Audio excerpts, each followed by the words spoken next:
Chapter 720. However, he was also a commoner and an incompetent person. Gu Shixiang was indeed conceited, but if he was truly capable, how could he have been manipulated by Gu Shixiang like this? In the end, he was still useless. Yu Qiyan took a few deep breaths to suppress his grief and anger. After venting his anger, he felt as if his entire being had been hollowed out. Even speaking felt somewhat powerless. Forget it. This king was too agitated just now. Old Sir Gu, please don't take it to heart. When he turned around, a helpless and bitter smile hung on his face. Gu Shixiang had reprimanded Yu Qiyan before, but was instead exposed by Yu Qiyan. At this moment, he was feeling somewhat guilty. Seeing Yu Qiyan take the initiative to admit his mistake and give him a way out, he immediately relaxed and hurriedly went with the flow. It was this old man's fault. Just now, I saw that you were too agitated and spoke without thinking. I was also truly worried that this matter would be overheard by someone with ulterior motives and affect our future plans. Gu Shixiang lifted the hem of his robe and knelt down to kowtow. Wang Yi, please forgive this old man's sins. Old sir, what sins have you committed? It was this prince who was too impulsive. Today, I was given a cold shoulder, so I couldn't take it anymore and flared up. I really shouldn't have done that. I couldn't control my emotions and spoke without thinking.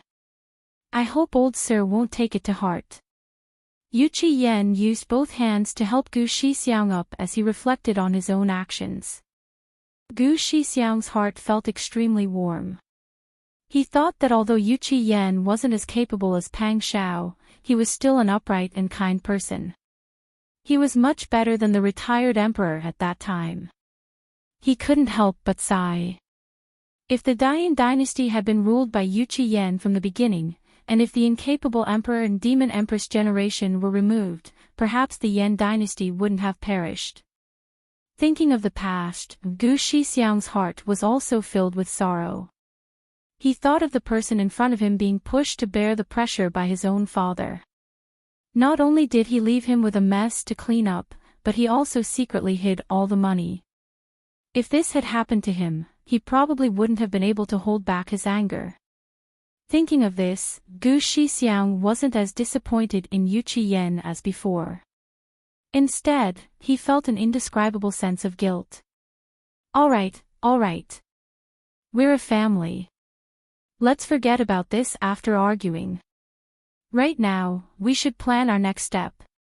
Gu Shixiang said with a smile. Yu Qiyan nodded and said, that's right. This time, we went to visit Mr. Liu, but we were rejected. I think that their shopkeeper is already dissatisfied with us and wants to give us some warning. Gu Shixiang's words. That, and when he. Gu Shixiang reflected in his heart, and the words he said naturally made Yu Qiyan feel as if she was bathing in the spring breeze. Wang Yi doesn't need to be impatient. We don't know why Sidong wants to deal with Pang Zhishi. In the old capital, there's no one more suitable than us to cooperate with them. Wang Yi has a good reputation among the people. He has built a good foundation among the people. Even if Sidong wants to uphold the orthodoxy, they will cooperate with us. Right now, they're just unhappy with us. They're just relying on the fact that they have some stinky money to give us a hard time. But as you know, what's that kind of money in front of power? Even if Sidong is rich, wouldn't the people in power be able to confiscate his assets with just a word? They're just expressing their stance. Wang Yi doesn't need to take it to heart. They're also afraid that when Wang Yi regains power in the future, he'll use them as the first target. Gu Shixiang's analysis was clear and logical. Yu Qiyan felt much better when he heard it. His anger had completely disappeared. He nodded and said, Old Master Gu's words are reasonable. Then what should we do next? In this old man's opinion, we don't need to be too hasty. Let's investigate carefully and see what's going on with Pang Zhishi. It won't be too late to make a decision then. That's good. Yu Yen patted Gu Shixiang's bony arm. With old Master Gu around, this king can rest easy. Old Master Gu, you must protect yourself. In the future, the Dian will have to rely on old Master Gu. Gu Shixiang was very happy. He smiled and repeatedly said that he didn't dare. At this time, the spies that Gu Shixiang had sent out returned. Wang Yi, Lord Gu, we've investigated clearly. Xidong's manager visited the military camp yesterday evening and met with Prince Zhongshuan. What? Gu Shixiang and Yu Yen turned pale with fright. They had just been given the cold shoulder by Mr. Liu, the aide of the big shopkeeper of Si Tong shop. But now, they learned that the big shopkeeper had personally gone to see Pang Zhishi. This kind of straightforward slap in the face made the master and servant duo feel as red as burning charcoal. They were so embarrassed that they wished they could plunge into cold water to calm down. Yu Yen took 2 steps back and sat down on the round-backed chair. His eyes were dull as he muttered, "How could this be? How could this be?" Gu Shixiang quickly composed himself and continued to ask the spies, "Did you investigate clearly? Why did Xidong's manager meet with Prince Zhongshuan?" The spies said, "I've already investigated clearly. It seems to be because of the money." Money? Could it be that Xidong doesn't want Pang Zhishi to pay back the money that they owed? The spies lowered their heads and shook their heads. "I don't know." Gu Shixiang waved his hand to signal the spies to leave. Then he muttered in a low voice, "This is very strange." Xidong's manager had always acted like he wanted to deal with Pang Zhishi. Why did he suddenly change his mind? Yu Yen also frowned. "I originally thought that since Magistrate Yang couldn't pay back the money, he would definitely push the blame to Pang Zhishi. If Xidong really did write off the debt because of the money, wouldn't everything go according to Pang Zhishi's wishes?" The master and servant fell into deep suspicion at this moment. What kind of person was the manager of Xidong's manager? Why did he do this?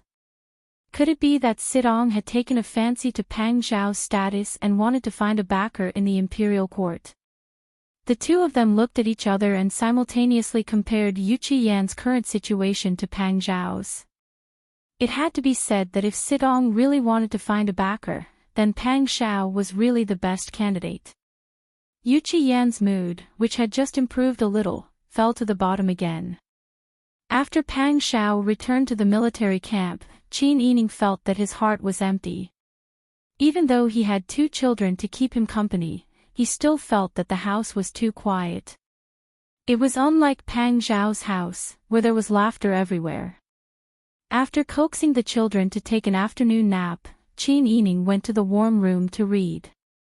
Bing Tang came in with a tray and placed a white porcelain cup on the small round mahogany table. He smiled and said, "Wang Fei, this is to calm the nerves. Why don't you take an afternoon nap after eating?" Qin Yining smiled and said, "I'll eat later." He patted the seat next to him. "Sit down. Let's talk." Bing Tang smiled and put down the tray. He sat down next to Qin Yining and took a cloth from the needle and thread basket to embroider. Qin Yining smiled and asked, "When Huzi came back this time, did he say anything to you?" He softly asked again, "Did he promise you anything?" When did Wang Fei learn to talk about people behind their backs?" Bing Tang blushed as he poked the needle into the cloth and turned away to avoid looking at her. Qin Yining saw her shy appearance and couldn't help but laugh. "What's there to be shy about? We're the same age and I'm already a mother. How can I keep you by my side to serve me tea? Also, you're not a servant girl to begin with, but a rich young miss." She took Bing Tang's hand. "When I kept you by my side, I didn't have a better status to give you. I could only wrong you to be a servant girl. But now, even though the situation is a bit tense, I don't need to wrong you anymore. I see that Huzi is a kind and honest person, and he is sincere to you. I think that if you can be Huzi's wife, in the future, the prince will promote him well, and you won't have to worry that he won't be able to earn a phoenix coronet for you in the future. What do you think? Bing Tang was so shy that she wanted to find a hole to hide in. However, there were no outsiders here and Qin Yining treated her with sincerity and thought about her in every way. It was hard for her not to be moved. She was willing to be Qin Yining's servant girl. When Qin Yining didn't know her, he dared to go to Prince Ning's mansion to save her without caring about his own safety. Even though it was a misunderstanding, Prince Ning had told her in private that Qin Yining was a responsible and kind person. If there was no other way in the future, he could stay by her side for the rest of his life. She would never let him suffer. Now, it seemed that Prince Ning's judgment was right and she didn't make a wrong choice. Qin Yining really treated her like a sister. He didn't use his status as her master to casually marry her off to anyone. Instead, he discussed with her in private and considered her happiness in every way. Bing Tang's eyes gradually filled with tears. Qin Yining saw that his question made her cry and couldn't help but be shocked. Don't cry. Did that brat bully you? Or did he do something bad to you behind your back and you don't want to marry him? Qin Yining thought that those rough men in the army would all have some bad habits. Was her thinking too hasty? He should ask Pang Xiao in detail later and find out everything about Huzi. Bing Tang saw that Qin Yining's brows were tightly furrowed and his eyes were cold. She knew that she had misunderstood and quickly shook her head. No, he didn't bully me. It's not that I don't want to. I just feel that Wang Fei is too good to me. Chapter 721. In the early years, with Bing Tang's excellent craftsmanship, the red ink and medicinal oil that it made were popular among the upper-class women of Dian. Thanks to Master Zhong's management, although Bing Tang went to Dezhou with Qin Yining, the recipe was left to a trusted person. Later on, the business was not as good as it was at the beginning, but the income was enough for Bing Tang to eat for the rest of her life. However, Qin Yining still felt that it was not enough because Bing Tang obtained the recipe herself, not from her. I also bought you a house with 2 entrances in Jingdu. Even if your marriage is set, it can't be so simple. We have to go back to Jingdu and hold a big wedding. I asked Master Zhong to keep an eye on that house for a long time. The location is very good, and the surroundings are good. However, the owner of the house has been living there for a few years, so I think it needs to be renovated. I'll order people to start working on it. Bing Tang did not know what to say at this time. Even a rich family would not be willing to spend so much money to marry off their daughter. She and Qin Yining were master and servant, not biological sisters. However, Qin Yining was willing to treat her so well. This made her feel that all the hardships she had gone through in the past were not in vain. Accompanying Qin Yining through all the hardships she had gone through in the past were not in vain. It was not because Qin Yining gave her money that it was good for her. She was a genius doctor. As long as she wanted, she would not lack money in this lifetime. What she valued was Qin Yining's sincerity towards her. Qin Yining saw Bing Tang blushing and lowering her head without saying anything. He thought that she was shy and said with a smile, "Okay, let's not talk about this. I'll take care of it for you. As for Huzi, I have to do a thorough investigation. One may know a person's face but not his heart. Who knew if Huzi had any bad habits behind his back?" A woman's marriage was equivalent to a second reincarnation. If it was not handled well, wouldn't her life be ruined? She could not bear to let Bing Tang, who was as beautiful as a flower, suffer. While the master and servant were talking in low voices, the sound of footsteps came from outside. Ji Yun smiled as she entered the room. She bowed and said, "Wang Fei, there's someone outside. He said that he's here to deliver an invitation on behalf of shopkeeper Xia." Bing Tang stood up and stood aside.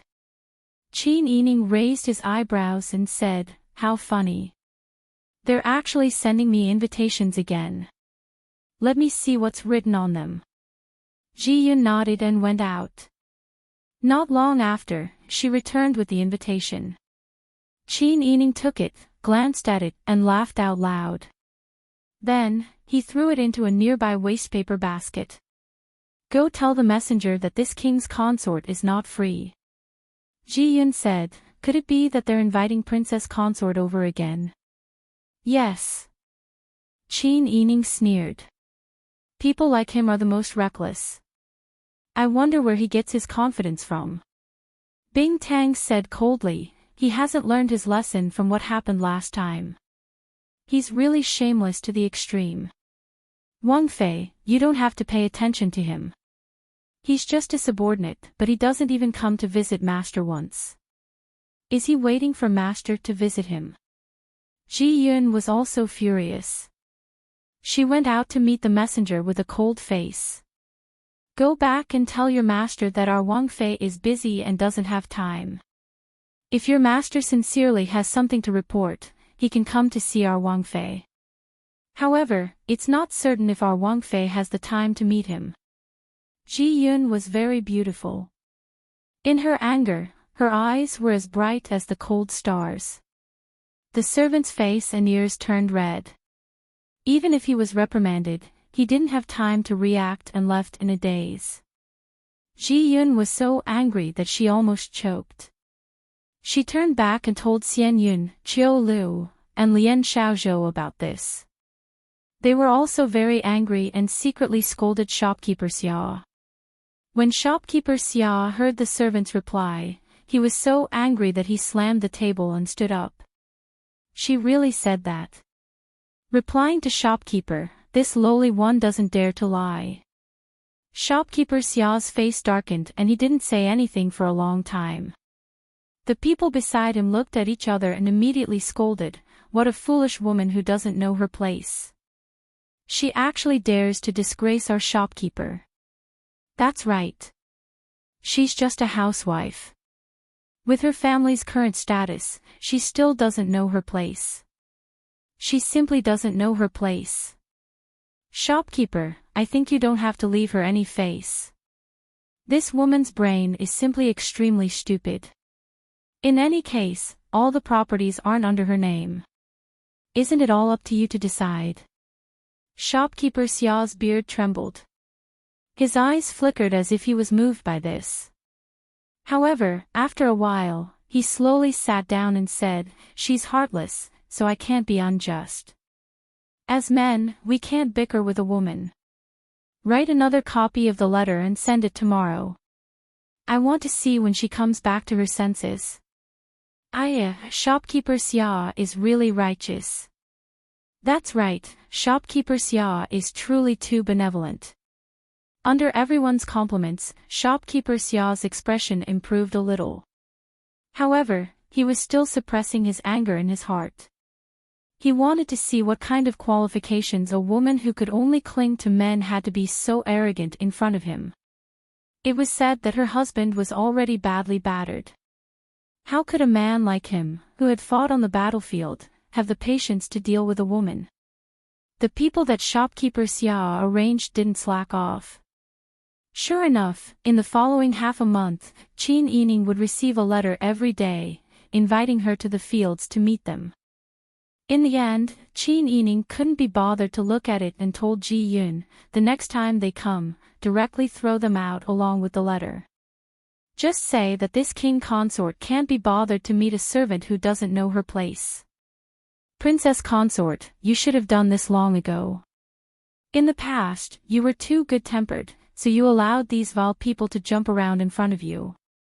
Ji Yun went out and immediately ordered someone to throw the manservant who delivered the letter out. That manservant was thrown in front of Qin Manor's main gate.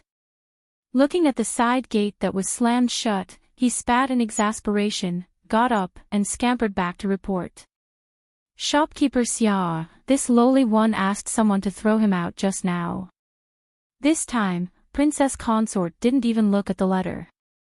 This lowly one went to deliver the letter, so I represent you. Aren't they slapping your face by treating this lowly one like this? Shopkeeper Xia had already endured for half a month. He had been humiliated time and time again, so he was already infuriated. Now that he heard the servant say this, it was really adding fuel to the fire. He didn't pretend to be a good man who didn't fight with women. He immediately ordered someone, prepare the carriage. This old man wants to go and see how powerful this person is. He actually didn't give me face time and time again. Yes. His subordinates immediately went to prepare the carriage. Shopkeeper Xia changed into a new set of sapphire blue official robes and a 6 harmonies hat. He clasped his hands behind his back and walked out. When he arrived outside the manor, he saw the hard-working tenant farmers and workers chatting and laughing. He was so angry that the roots of his teeth itched. After these people received the news that they were rent-free, they were so happy every day that it was as if they were celebrating the new year. Normally, they would only put in a little bit of effort, but now, they were putting in a lot of effort. They were simply a group of unruly people. While shopkeeper Xia was still on his way, Qin Yining had already received the news. Jingzhe's expression was as calm as water as he said, that person surnamed Xia began to prepare to leave after receiving the news. I immediately rushed back to report this. Based on the speed of a normal carriage, he should arrive within an hour. Qin Yining lowered his eyes to look at the warm jade ring on his finger. He immediately said, "Come over here." Jingzhe immediately put on a serious expression and walked over. Qin Yining instructed him in a low voice. Jingzhe blinked his eyes in surprise. After receiving a nod from Qin Yining, he immediately dashed out. Seeing that Jingzhe had left, Jiyun said, "Princess consort, you don't have to worry. The guards in the manor have already been arranged. There haven't been any fights to fight these days, so everyone's hands are itching for a fight." Qin Yining was amused and laughed. "Don't be so nervous. It's not like we're going to fight a war. Based on his abilities, he wouldn't have the guts to be impudent in our manor." I was afraid that he wouldn't be impudent. Bing Tang twirled a small porcelain bottle and said, "I've already prepared the itchy powder for him." Qin Yining was originally a little angry, but after these people's teasing, he couldn't get angry anymore. "That's why I was wondering how hateful this person is. He actually made all of you so angry. Some people are like old friends at first sight, but some people are really annoying even before meeting them." Qiu Lu snorted. "Our older sister Qiu Lu is such a kind person. Even she was angered to this extent. It's obvious how hateful this person surnamed Xia is. Bing Tang, don't go easy on him. Give him more itchy powder," Xian Yin said. The girls joked around as they deftly helped Qin Yining change his clothes and comb his hair. After everything was ready, they went into the room to check on the 2 children. By the time a servant came to report, shopkeeper Xia requests an audience. Qin Yining was no longer angry. She leisurely took a sip of tea and said, "Let him wait in the front courtyard." "Yes." The servant quickly left. Qin Yining leisurely got up and leisurely left Snow Pear courtyard. She led the servants along the small alley to the front courtyard. When she passed by the back garden, she even had the mood to stop and admire it for a moment. Early spring had arrived. Some light green shoots sprouted from the branches, covering the gray winter with a new layer of green. Qin Yining took a few deep breaths of fresh air. From the corner of her eyes, she saw that Bing Tang and Ji Yun were secretly laughing. She couldn't help but laugh as well and ask, "What are you laughing about?" "We're laughing at shopkeeper Xia. Will he die of anger in front of us?" Qin Yining smiled and said, "I don't usually see you all so mischievous." The group of people slowly walked to the front hall.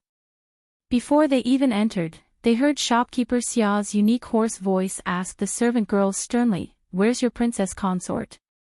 Where is she? Is this how you treat your guests in your residence?" Qin Yining raised her eyebrows and smiled. As she walked up the steps, she asked loudly, "Who made shopkeeper Xia unhappy? Why is he so angry?"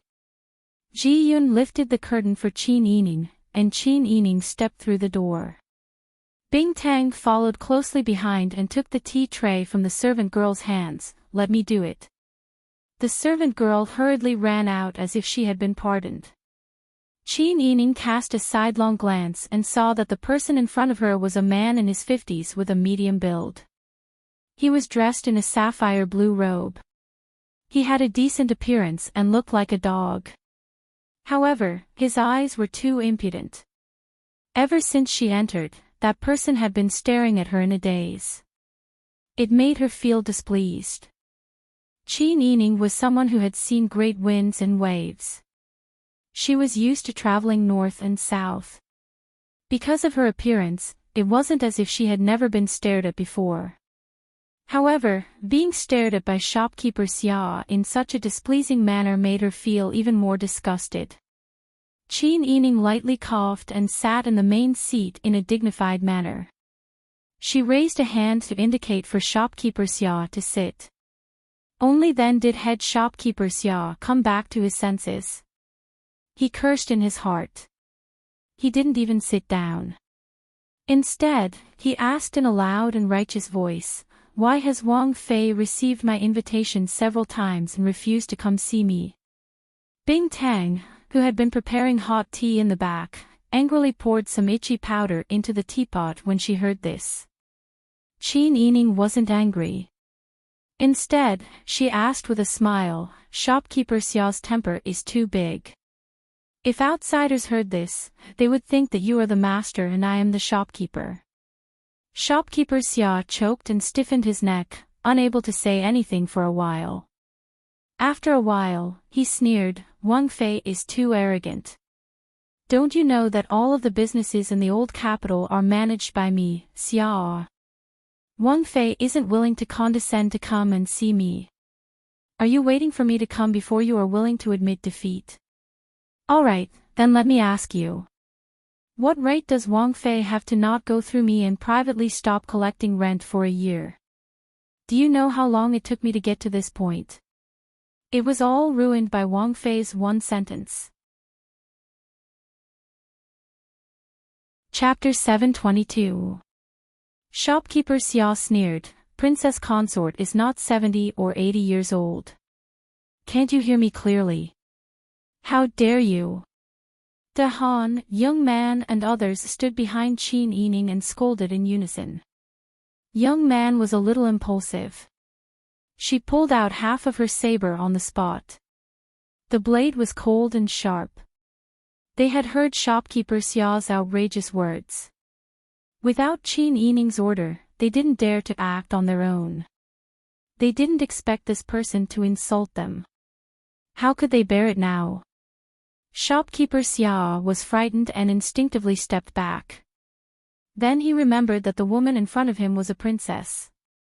But on second thought, what Wang Fei or Wang Fei? If her family's Wang Ye couldn't get the money, he probably wouldn't be able to suppress the troublemaking army.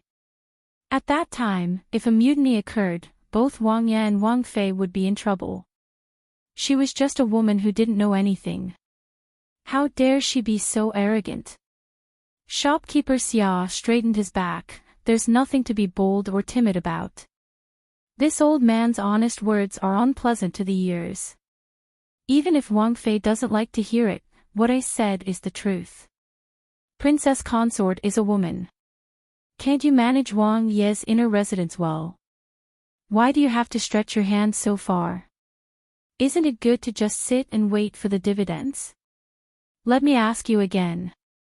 Why did you take in nearly 500 useless women into the farm and provide them with food, drink and clothes every day?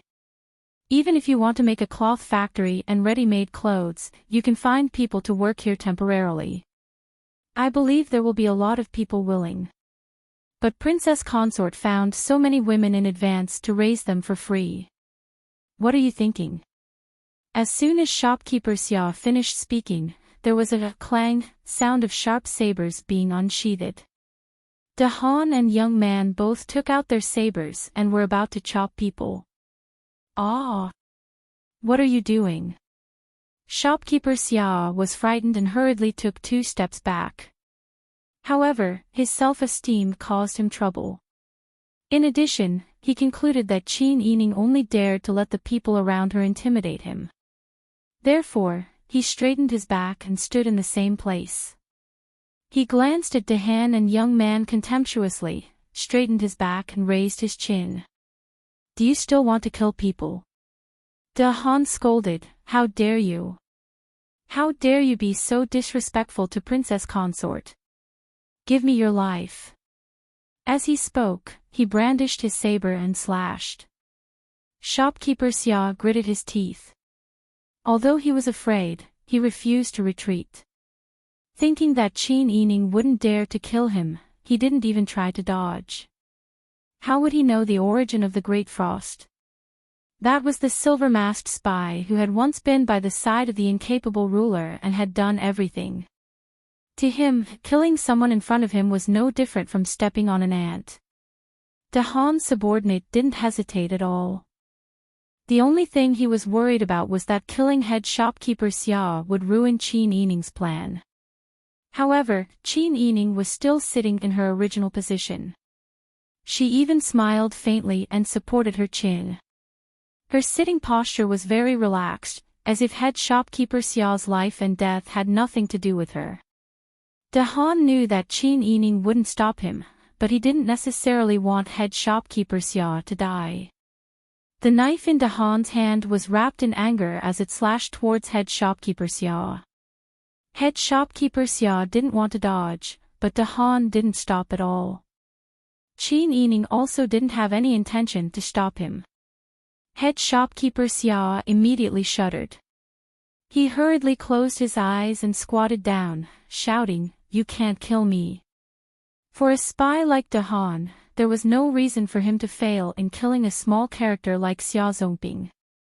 However, Qin Yining didn't say anything to decide Xia Zongping's life and death, so Han didn't dare to kill him rashly. The knife was slightly slanted. The blade brushed past head shopkeeper Xiao's hat and smashed on the ground in front of him. The floor was made of stone bricks, but a deep white mark was left on it by this furious slash. Head shopkeeper Xia squatted on the ground and stared blankly at the shocking mark on the ground in front of him. He couldn't help but swallow a mouthful of saliva. If such a powerful knife didn't miss, wouldn't his head be separated from his body? Head shopkeeper Xiao's back was sweating. However, when he raised his head and saw Qin Yining's half-smiling face, he regained his confidence. The guards had already used their knives, but this woman didn't dare to say anything. It seemed that she still needed him for business in the future. Head shopkeeper Xia stood up again. His attitude softened, and his words weren't as harsh as before. This old man spoke without thinking in a moment of desperation. However, this old man was thinking of Princess Consort's business and didn't have any ulterior motives. Princess Consort is a reasonable person. Think about it. In this barren land, after the war, there are many unruly people. Not to mention other things, it took this old man a lot of effort to straighten out those people's minds. Those excessive things were too many to count. It's not good for me to confess my achievements in front of Princess Consort, right?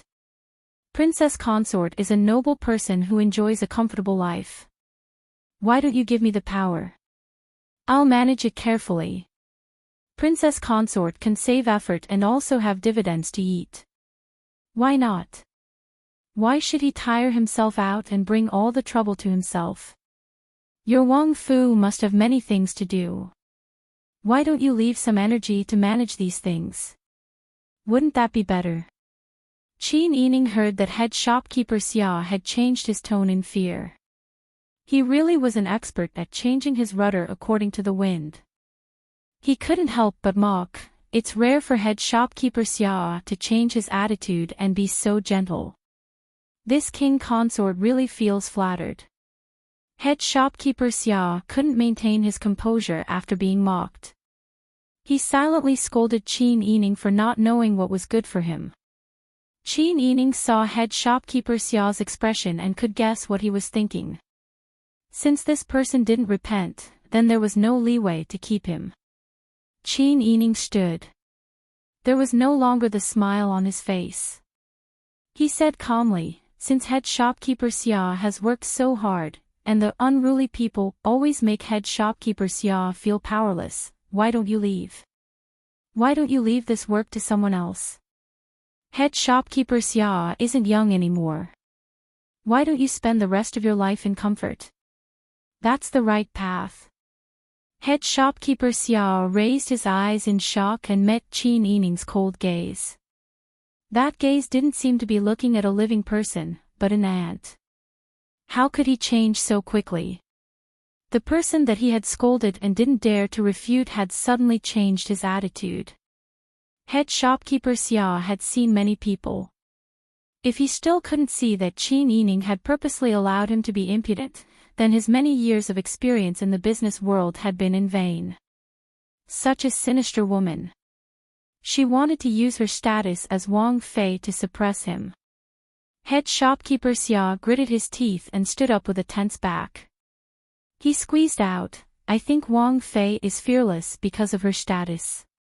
Aren't you afraid of losing everything?"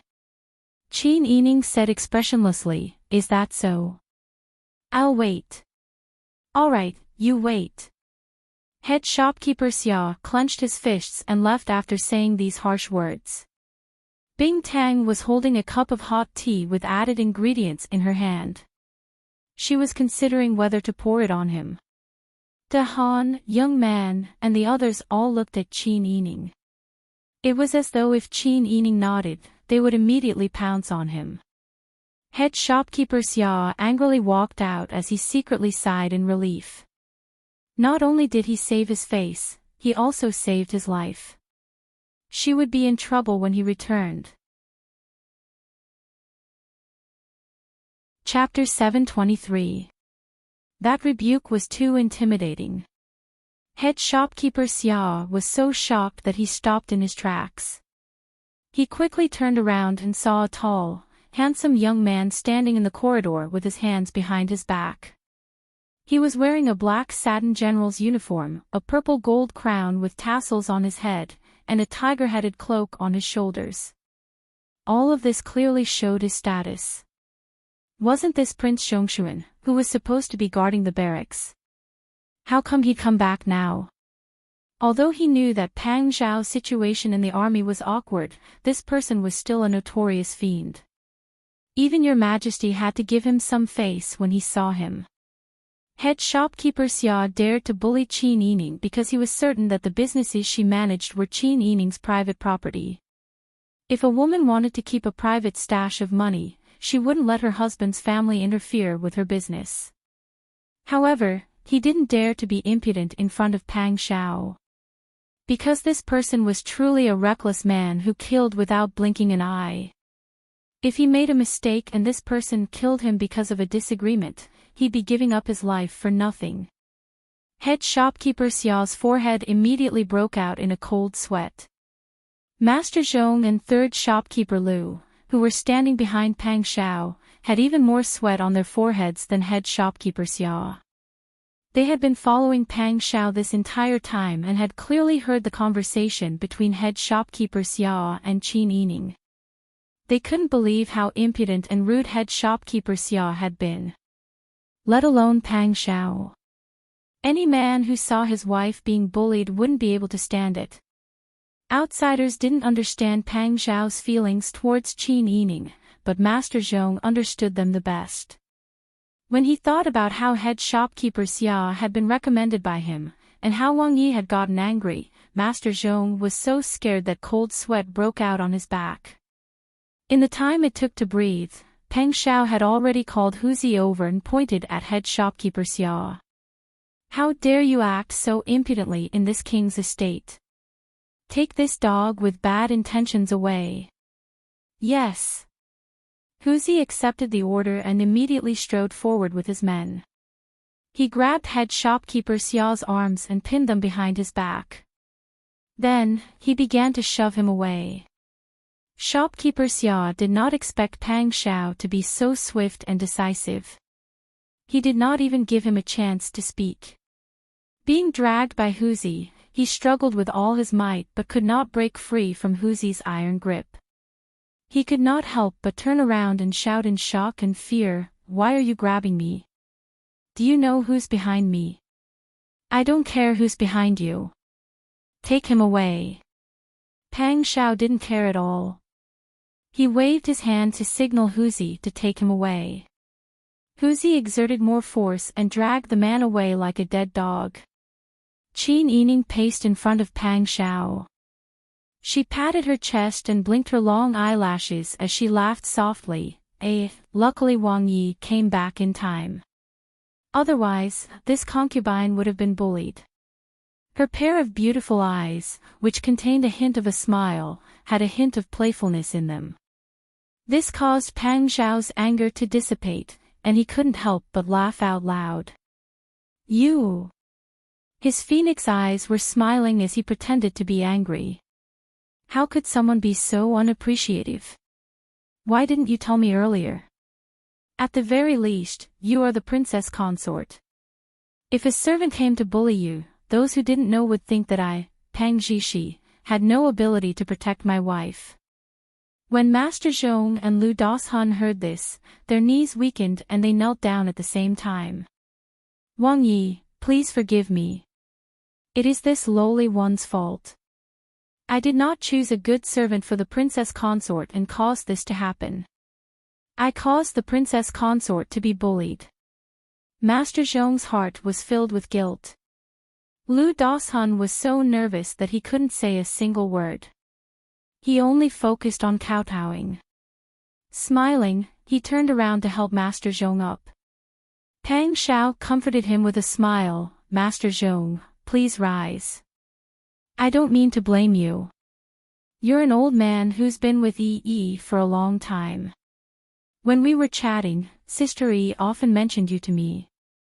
You have always been loyal and have helped Sister Yi a lot. We have troubled you a lot in the family. We are all one family. Why do you have to be so formal?" Master Zhong was moved and said gratefully, "Many thanks to Wang Yi for not blaming me. However, it is true that this old man did not see through people." Pang Xiao waved his hand and said with a smile, "This has nothing to do with you." Looking down at Lu Dashun who was kneeling on the ground, Pang Xiao did not speak. Lu Dashun was like a rabbit that had been targeted by a ferocious beast. His entire body trembled as though he wasn't himself. Who could have thought that someone like Pang Xiao, who was so busy suppressing bandits, would have the mind to care about the trivial matters of the princess consort's side? With Wang Ye's support, wouldn't the princess consort be able to do whatever she wanted in the future? If that was the case, then all his scheming thoughts in the past were now the biggest joke in the world. He was just a small fry that had been promoted by head shopkeeper Xia. He had only been the third shopkeeper for a few days, yet he didn't know his name anymore. He still dared to scheme in front of the princess consort. He really didn't want to live anymore. Lu Dashun's forehead was pressed against the ground. It was too late for him to regret his schemes against Qin Yining. If he knew earlier that the princess consort would be so favored, he definitely would not have underestimated and schemed against her like before. Pang Xiao had heard a little about Lu Dashun's actions a few days ago. But this person had already been frightened to such a state. Adding on the fact that his actions were not too out of line, he mercifully looked away and said faintly, "Stand up. Many thanks to Wang Yi, many thanks to Wang Yi." Lu Dashun kowtowed repeatedly. He knew that Pang Xiao was planning to let him go. He was so grateful that he almost cried. Qin Yining smiled comfortingly at the two. "Many thanks for your trouble. There's nothing else here. You can go do your own things." She knew that Pang Xiao had called the two of them over at this time to make an example out of them to prevent people like head shopkeeper Xia from appearing at her side again. Master Zhong and Lu Dashun bowed and retreated. Qin Yining and Pang Xiao walked towards Shueli Courtyard together. Qin Yining laughed softly and said, Wang Yi was so impressive just now. It seems that even if they are beaten to death, they will not dare to have any devious thoughts in the future. Pang Xiao put an arm around her shoulder and said in amusement, Did you eat honey today? Why is your mouth so sweet? How could that be? I'm speaking the truth. Pang Xiao was in a good mood and laughed softly. Although she knew that Qin Yining might not be unable to solve those problems, she was willing to rely on him when she encountered trouble. Pang Xiao's heart was still very warm. The two entered the main room. Bing Tang, Ji Yun and the others quickly prepared hot water and clothes. Bing Tang could not help but complain, It's a pity that I didn't use the half bottle of itching powder on that old thing. Half a bottle. Qin Yining took off Pang Xiao's cloak and could not help but turn back. Isn't a little bit of that kind of medicine enough? How could you bear to use half a bottle? Originally, I used a little bit, but he was too infuriating. I couldn't help my hands shaking. Everyone in the room burst into laughter when they heard this. Pang Xiao put on her underwear and walked towards the bathroom. She said with a smile, Don't throw away the tea. I'll ask Huzi to send it to that old thing later. That's good. Bing Tang covered her mouth and laughed. She left the main room tacitly with Ji Yun, Xian Yun and the others. Qin Yining prepared clean underwear for Pang Xiao and asked with a smile, How are the matters in the military camp being resolved? Not bad. Pang Xiao quickly took a bath and said loudly, It's not a big deal anymore. The matter of suppressing the bandits in the surrounding area is almost done. There's also no news from Sidong. Qin Yining said with a smile, That's good. I thought shopkeeper Chiu was going to make some trouble again. I always feel that everything she did was like what you said. Her purpose is not simple. It's okay. I'm on guard. After the sound of water splashing, Pang Xiao got up and took a handkerchief to wipe her body. Don't worry. How have you been these days? How are Brother Zhao and Brother Han? Everything is fine at home. But there's one thing that I'm a little worried about. Qin Yining put the underwear on the screen for Pang Xiao to use. He frowned and said, There's still no reply from the letter I wrote to my father. Have the people on your side received any news from home? I don't know if something happened at home. So it's because of this. Pang Xiao put on the silk pants. She tidied up her snow-white underwear and said, Nothing happened at home, and I have good news to tell you. What good news? When she asked this question, the way she tilted her head was really too pleasing. Pang Xiao couldn't help but reach out and touch her cheek. I can't remember right now. Sister Yi, you have to kiss me before I can remember. Qin Yining's face turned red. She rolled her eyes at him and said, You're not serious. What's going on? Tell me quickly. Pang Xiao bent over and put his face close to hers. He pointed at his own cheek and pursed his lips to look at her with a smile. Qin Yining was amused by his appearance and laughed. She stood on tiptoe and kissed him on the cheek. And here. Pang Xiao pointed at the other cheek. Qin Yining was amused and kissed him again. Pang Xiao hugged her and pretended to think, let me think. What's the good news? Don't keep me in suspense. Qin Yining looked up and urged. Pang Xiao stole a kiss on her cheek when she was unprepared. Only then did he kindly stop teasing Qin Yining. I just got the news. Grandma and mother-in-law are on their way here. They said they want to see the two babies. Really? Qin Yining opened her eyes in surprise. Pang Xiao smiled and hugged her slender waist, gently shaking. Of course it's true. I've already gotten the exact news. Brother Han and Brother Zhao are the family's expectations. How can mother-in-law and grandma hold back? But can your majesty let them come out without worry? Qin Yining was a little worried. Pang Shao laughed and said, His Majesty is busy with the matter in the north, he is already hard-pressed. Besides, a grandmother and mother-in-law are both women, His Majesty's guard against them will not be that strong. Mother-in-law said in the letter that he asked Aunt Chow to bring some spies to protect them, so their safety on the road can be guaranteed. Qin Yining nodded. She somewhat understood her father's thoughts. If her father kept Chow Yuqing, who had feelings for her, by his side when her mother went out, it would inevitably cause her mother to misunderstand. It was better to let them go out together.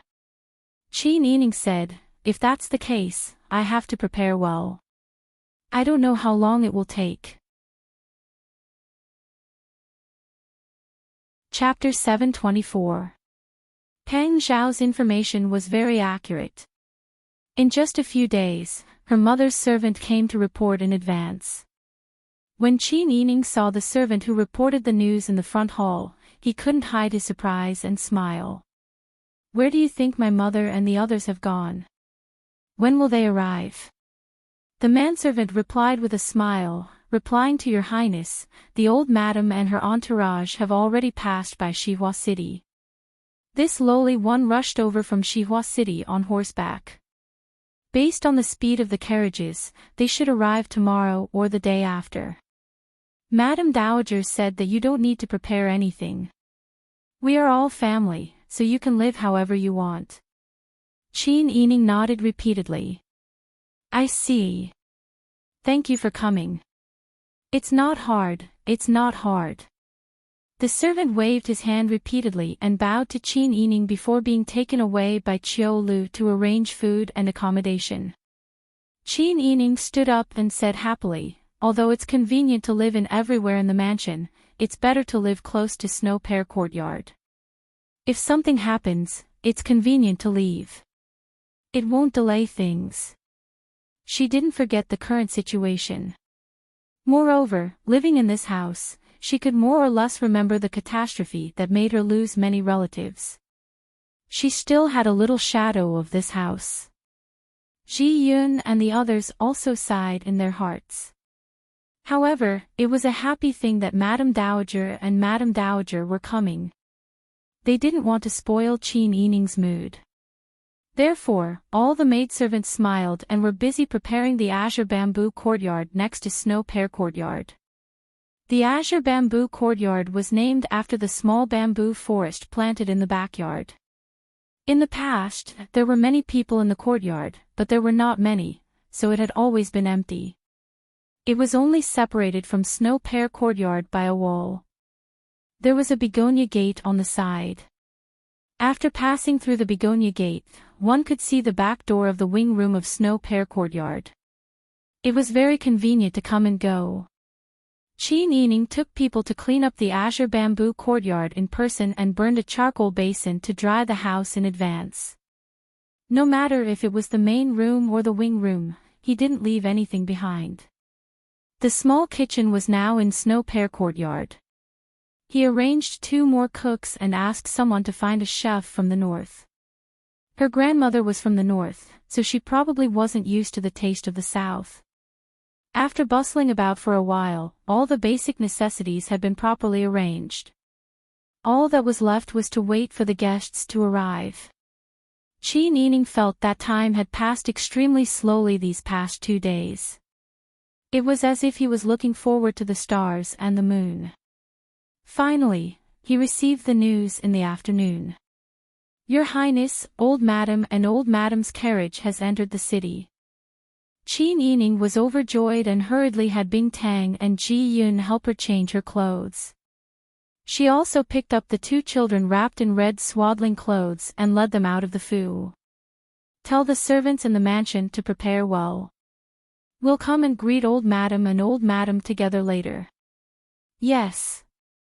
Don't worry, Your Highness. I've already given the order. Xian Yun said with a smile.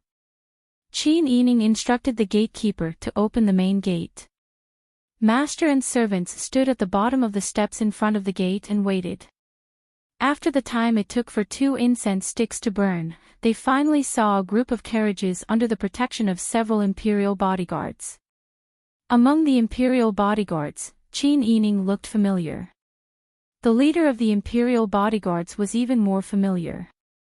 It was Chao Yuqing, who was wearing a riding suit and was very beautiful. "Aunt Chao." Qin Yining quickly greeted her in surprise. Chao Yuqing gracefully got off the horse and looked at Qin Yining with a smile. Seeing that her complexion was very good and her appearance was much plumper than before she was pregnant, Chao Yuqing knew that she was living a good life and felt much more relieved. The curtain of the carriage behind was lifted.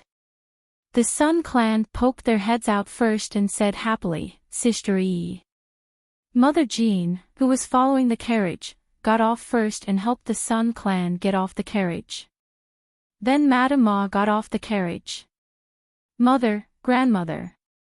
Qin Yining took Chao Yuqing's hand and patted it. She smiled at her and walked to the Sun clan and Madame Ma with a smile. Then she bent her knees and bowed to them. The servants behind her, as well as the wet nurse who was holding Brother Han and Brother Zhao, also bowed together. "Good, good. It's good that you are safe." The Sun clan took Qin Yining's hand and looked up and down. She said with distress, "You must have suffered a lot when you gave birth on the road, right?" "It's nothing. We are fully prepared and have enough manpower. We have not suffered." "But how did mother and grandmother come out? You must have suffered a lot along the way. Did you encounter any danger?" Madame Ma said with a smile, "It was very smooth all the way. Thanks to bodyguard Chao's proper arrangement." "Sister Yi, are you feeling better?" "Grandmother, I'm all right." Qin Yining turned around and asked the 2 wet nurses to come forward. The young master pays his respects to old madam and old madam. The wet nurse held the infant and bowed. The Sun clan looked at the 2 children happily and smiled with deep crow's feet. "Good. These 2 children are so handsome. Oh. The young master even has a beauty mole on his forehead." Mother Jean also laughed at the side. Because they were travel-worn and had not washed up yet, Madame Ma and Madame Sun did not dare to rashly hold the children. The 2 children were still too young. They were only 4 months old now. What if they accidentally passed away from the illness? However, the 2 children did not cry or make a fuss. At this time, they were full and woke up. They opened their big black grape-like eyes and curiously looked around. They were beautiful and obedient. Madame Ma was so happy that tears gushed out of her eyes. "Elas, it's been hard on you. You have suffered for Dai Fu. Dai Fu has not let down the ancestors of the Sun clan. It's all thanks to you that we have this pair of children." Qin Yining shook his head repeatedly and said with a smile, "Grandmother, don't say that. It's not hard on me. Besides, they call Wang Yi father, so they have to call me mother. They are also the continuation of our family Qin." Madame Ma was stunned at first, then nodded happily. "You're right. But it's still hard on you." Madame Ma touched Qin Yining's cheek with some heartache. "You're always so sensible, but you're always the one suffering. Our Dai Fu is blessed. It's all thanks to you." Madame Ma would never say anything hypocritical. She was sincere as long as she said something. Qin Yining believed that she really liked him. The Sun clan had been with Madame Ma for a long time and understood her character very well. Compared to the Yao clan who always put on a noble appearance, the Sun clan preferred the sincere and down-to-earth Madame Ma. Both of them were straightforward. It was not difficult for them to get along with each other. "It's still cold outside. Let's go in and talk," Qin Yining said with a smile. Okay. Don't let the 2 children catch a cold." Madame Ma nodded repeatedly. The group walked through the main door and entered the residence. The servants on both sides came forward and bowed neatly. The Sun clan was particularly touched by this. After all, this was the old residence of the Qin family. She had lived here for many years and had a sense of belonging. However, because of the tragedy back then, several members of the Sun clan had passed away. After entering the residence, the Sun clan still felt a little uneasy. The group went straight into the residence. The Sun clan and Madame Ma first went to the azure bamboo courtyard to tidy up. Qin Yining ordered the small kitchen to prepare quickly and ordered someone to pass a message to the military camp. After washing up, Madame Ma and the Sun clan were not in a hurry to eat. Instead, they went to the inner room to see Brother Zhao and Brother Han. So Brother Zhao is the older brother. Oh, these two children are really beautiful. Lassie is beautiful, and so are the two children. Madame Ma hugged Brother Zhao happily. Seeing Brother Zhao looking at her curiously without crying or making a fuss, she knew that this was because her great-grandson was close to her. She was even happier. This child is not shy with strangers. He's not afraid of me at all. The Sun clan hugged Brother Han and said with a smile, he's in the same family. He can sense it in his blood. How can he be afraid? I'm an ugly old woman. On the way here, I was worried that I would scare the two brothers. How is it scary? Qin Yining said with a smile, Grandma has a kind face. Even in spring and autumn, she's still a beautiful lady. Children will naturally like her. Lass, did you just eat honey? Madame Ma smiled with her sharp teeth. The family was happy and harmonious. After coaxing the two brothers for a while, Qin Yining persuaded, it's getting late. Why don't we have lunch first? As soon as he finished speaking, they heard Bing Tang's reply from outside, Princess, Old Madam, and Old Madam, Wang Yi is back. Wang Yi must have heard the news and hurried back. Qin Yining said with a smile, he's so lucky to have a meal with us. While talking, they arrived at the side hall where the meal was served. Not long after, Pang Xiao strode in. Grandma, mother-in-law. Pang Xiao bowed respectfully.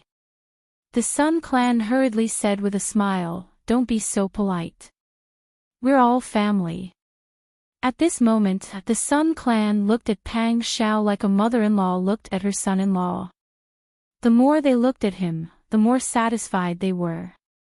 The fear they had for Pang Xiao dissipated with the passage of time. Now that they knew that Pang Xiao was wholeheartedly good to Qin Yining, how could the Sun clan not be satisfied? Madame Ma got up and crossed the table. She patted Pang Xiao's shoulder with a smile and said, Boy, it seems that you've become stronger. Grandma, do you have discerning eyes? I've been training soldiers with the army these days. I also have to suppress bandits. When I'm busy, I naturally become stronger. After quickly washing his hands, Pang Xiao smiled and sat down next to Qin Yining. The family didn't talk about the red tape and ate their lunch happily. After the meal, Qin Yining smiled and said, everything in the Azure Bamboo Academy has been arranged. Grandma and Mother must be tired from the journey. Do you want to rest for a while? No, I'm not tired. I still want to see my grandson. The Sun clan smiled with curved eyes. Madame Ma also nodded and said, yes, you two don't have to worry about us. You just have to talk. We're going to see the children. Madame Ma and the Sun clan chatted and laughed as they went to the warm room next door. Qin Yining didn't know whether to laugh or cry and said, with Brother Zhao and Brother Han, I feel that Mother and Grandma seem to be more than 10 years younger. People are in high spirits when they encounter happy events. When they see the younger generation they like, they naturally look younger. Pang Xiao pulled Qin Yining to sit down on the three-walled arhed bed next to the window and said, I have something to tell you. What is it? Qin Yining saw that Pang Xiao's expression was serious and couldn't help but become serious. Pang Xiao said, "Legend has it that the four-way signal originated from Gainan Prefecture.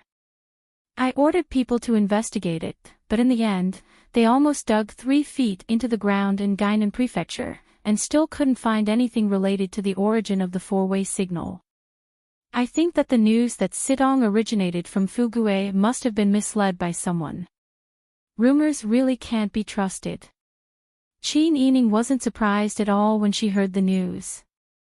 For-pass accounts rarely have their own stores. Most of them invest and buy shares behind the scenes.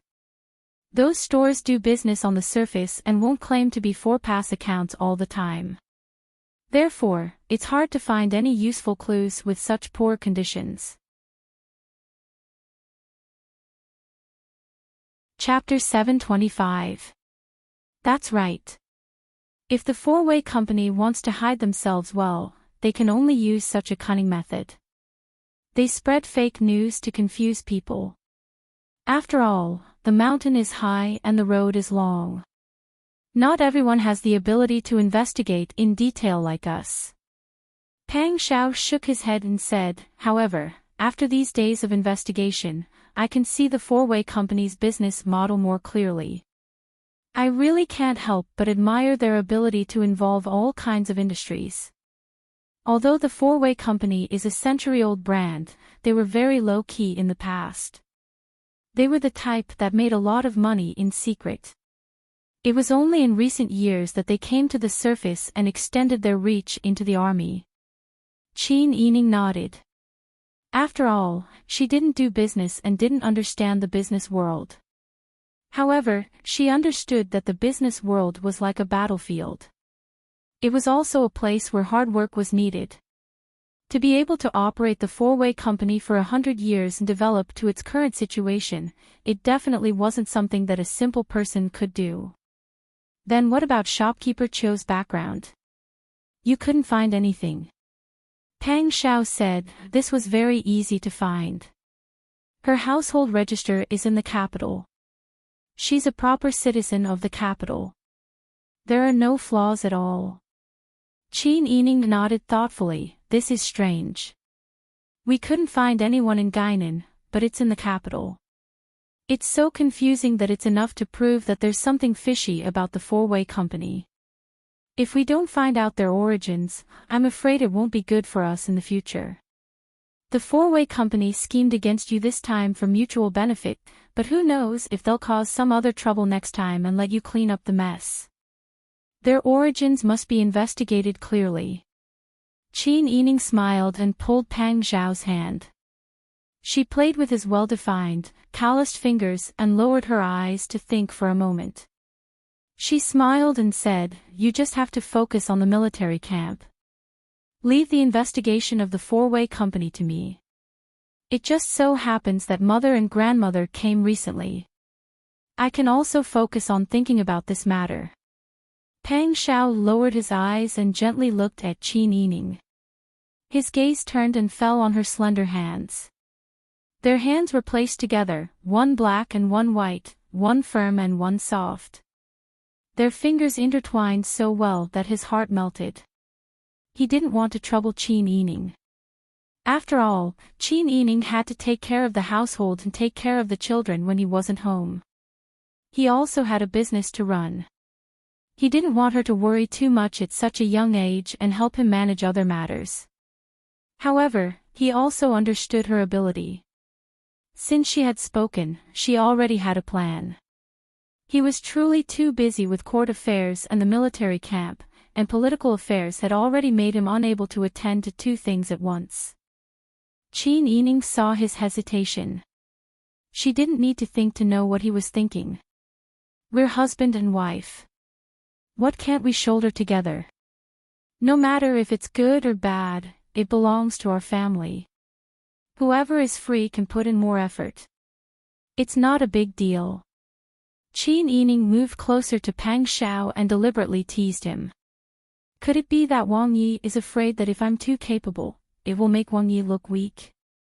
When she spoke, her long eyelashes fluttered, making her look obedient and mischievous. Her voice was so soft that it was like a small brush brushing across his heart. Pang Xiao pulled her over to sit on his lap. He wrapped his arms around her waist and said with a smile, "Isn't Wang Yi powerful?" Qin Yining was stunned. Then her face flushed red. Her face and ears were burning.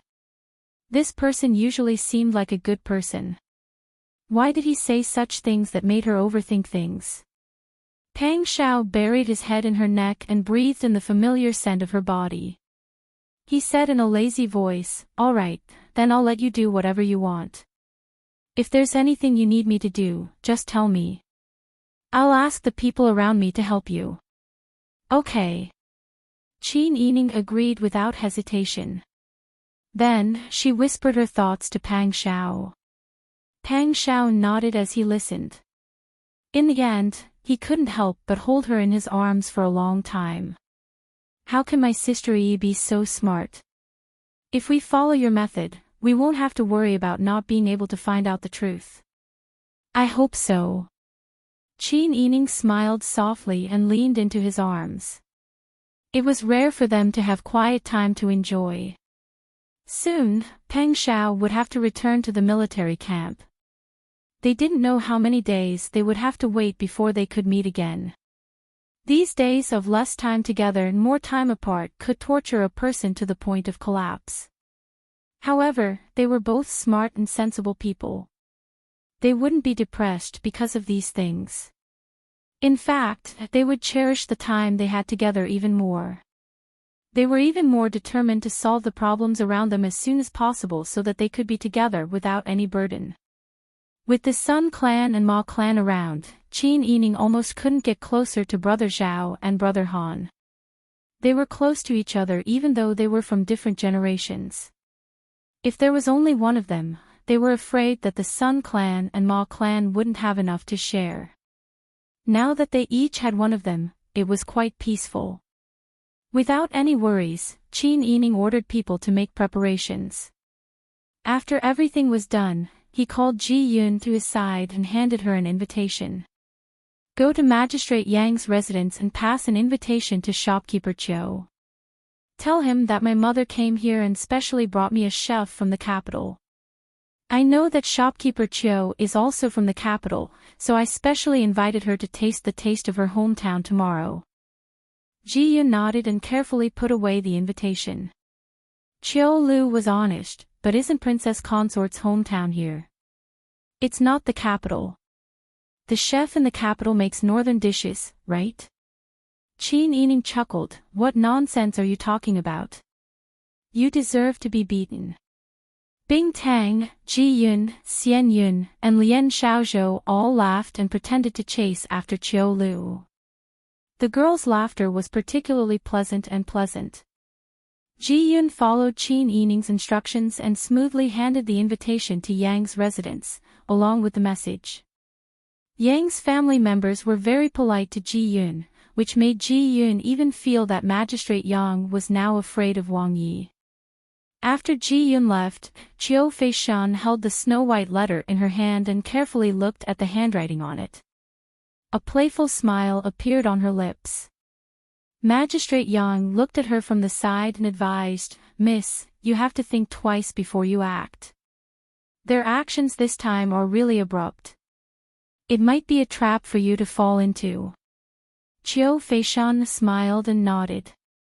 There was no anger on her heroic and bright face, but a very interested expression. "They may not believe that I'm from the capital. Prince Zhongshuan's consort is also not from the capital. But here she can write something about tasting the dishes of her hometown. It is enough to show that she is also an interesting person. I have long wanted to meet her." Thinking about the relationship between Prince Zhongshuan and Sidong, their family's banquet may not be a Hongmen banquet. Magistrate Yang lowered his eyes and thought for a while, then said, "It's okay if you want to go to the banquet, but you have to bring enough people. Just in case." Chapter 726. Hearing this, Magistrate Yang was slightly startled, and then he couldn't help but smile. "Miss, you can see it clearly. I was thinking too much. Qiu Feishan smiled and shook her head gently. She didn't say anything else and just wrote a reply. After Qin Yining got the accurate information, he went to the kitchen and told the cook to prepare tomorrow's banquet. When the cook heard Qin Yining's whisper, she said in surprise, "Wang Fei, this." Qin Yining smiled, "Just do it. It's not much. If there's something you can't do, just tell me. I'll ask someone to help you. You just need to do your best to make the dishes, and you'll be rewarded later." Yes. The cook was overjoyed. She led the servants in the kitchen to salute Qin Yining. This was the first time Qin Yining invited guests to a banquet in Qin Manor after returning to the old capital. All the servants and kitchen staff in the manor were on high alert. After receiving the order, the biddy in charge of purchasing began to prepare. She had already thought of ways to collect all kinds of vegetables, meat, and seasonings. After Qin Yining returned to his room, Ji Yun asked in confusion, "Wang Fei, aren't you thinking too highly of her by treating her with so many good dishes?" Qin Yining shook his head and said gently, "We don't know what her background is, but with her financial resources, she must have seen a lot of good things. If you want to treat her to a banquet, you should treat her to something good, so that shopkeeper Qiu won't be used to it. Moreover..." Qin Yining paused for a moment, then he smiled and said in a low voice, "I didn't do it just for this." Ji Yun came back to her senses at this time. She nodded and said, "Wang Fei is so resourceful." Qin Yining laughed, "You've learned to be talkative. This isn't a good plan. It's just that I don't know how to do it. It's all up to fate." Qin Yining propped up his chin and looked out of the window. The spring rain in the old capital was abundant, and it had wet the green leaves of the bonsai plants in the corridor. He didn't know if his method would work this time. The most important thing was to test Qiu Feishan's attitude. The next day, the weather was good, and it was a sunny day. The kitchen was busy in full swing early in the morning. During this time, Qin Yining went to check. In the afternoon, Qin Yining was playing chess with Chao Yuqing on the first floor of the master's house when the servant who was guarding the intersection rushed back to report. "I saw the carriage come." Qin Yining put down a white chess piece and said with a smile, "She came on time." Chao Yuqing casually threw a small handful of black pieces back into the go basket, covered her mouth and yawned lazily. "According to what you said just now, she should not be a simple woman. She probably also saw the ulterior motive of your banquet." "That's right. My thoughts are all on the table." With her intelligence, she must have come up with several plans. He stood up and straightened his clothes. "Let's continue after we're done. Don't clean up the chessboard." Chao Yuqing smiled and said, "I know. Hurry up and go. Don't let your guest wait too long.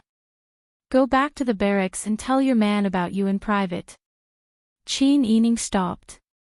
She knew Chao Yuqing was reminding her to be on guard. She couldn't help but laugh. "I know Aunt Chao cares about me. Don't worry, I'm not a soft persimmon." Chao Yuqing looked at her confident appearance and couldn't help laughing. Qin Yining led her people to the door to welcome them personally. At the same time, the curtain of the ordinary flat-top carriage was lifted.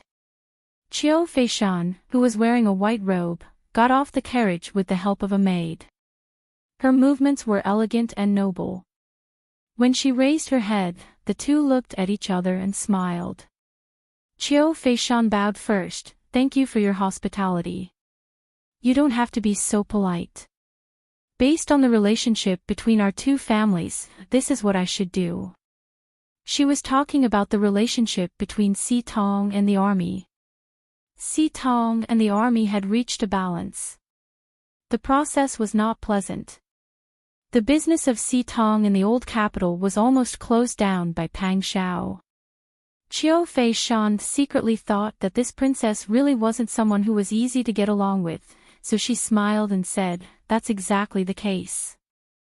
Thanks to His Highness leading the soldiers to guard this place, ordinary people like us can live a good life.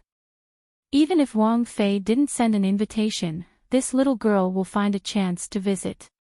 I must repay the kindness of protecting me. Qiu Feishan's meaning was clear. How did the army protect Sitong? Everyone knew.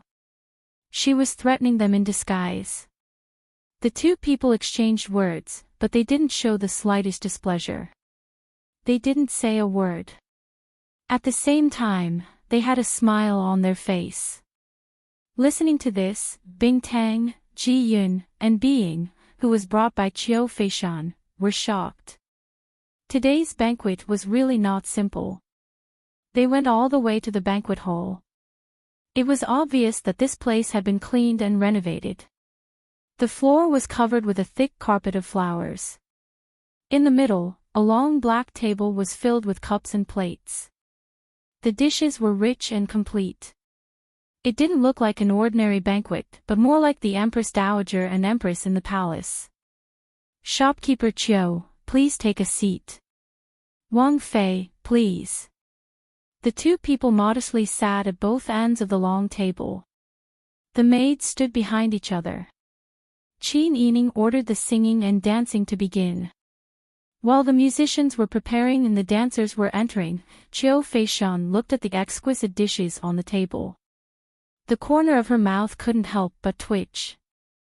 Wang Fei is so hospitable, this little girl is flattered.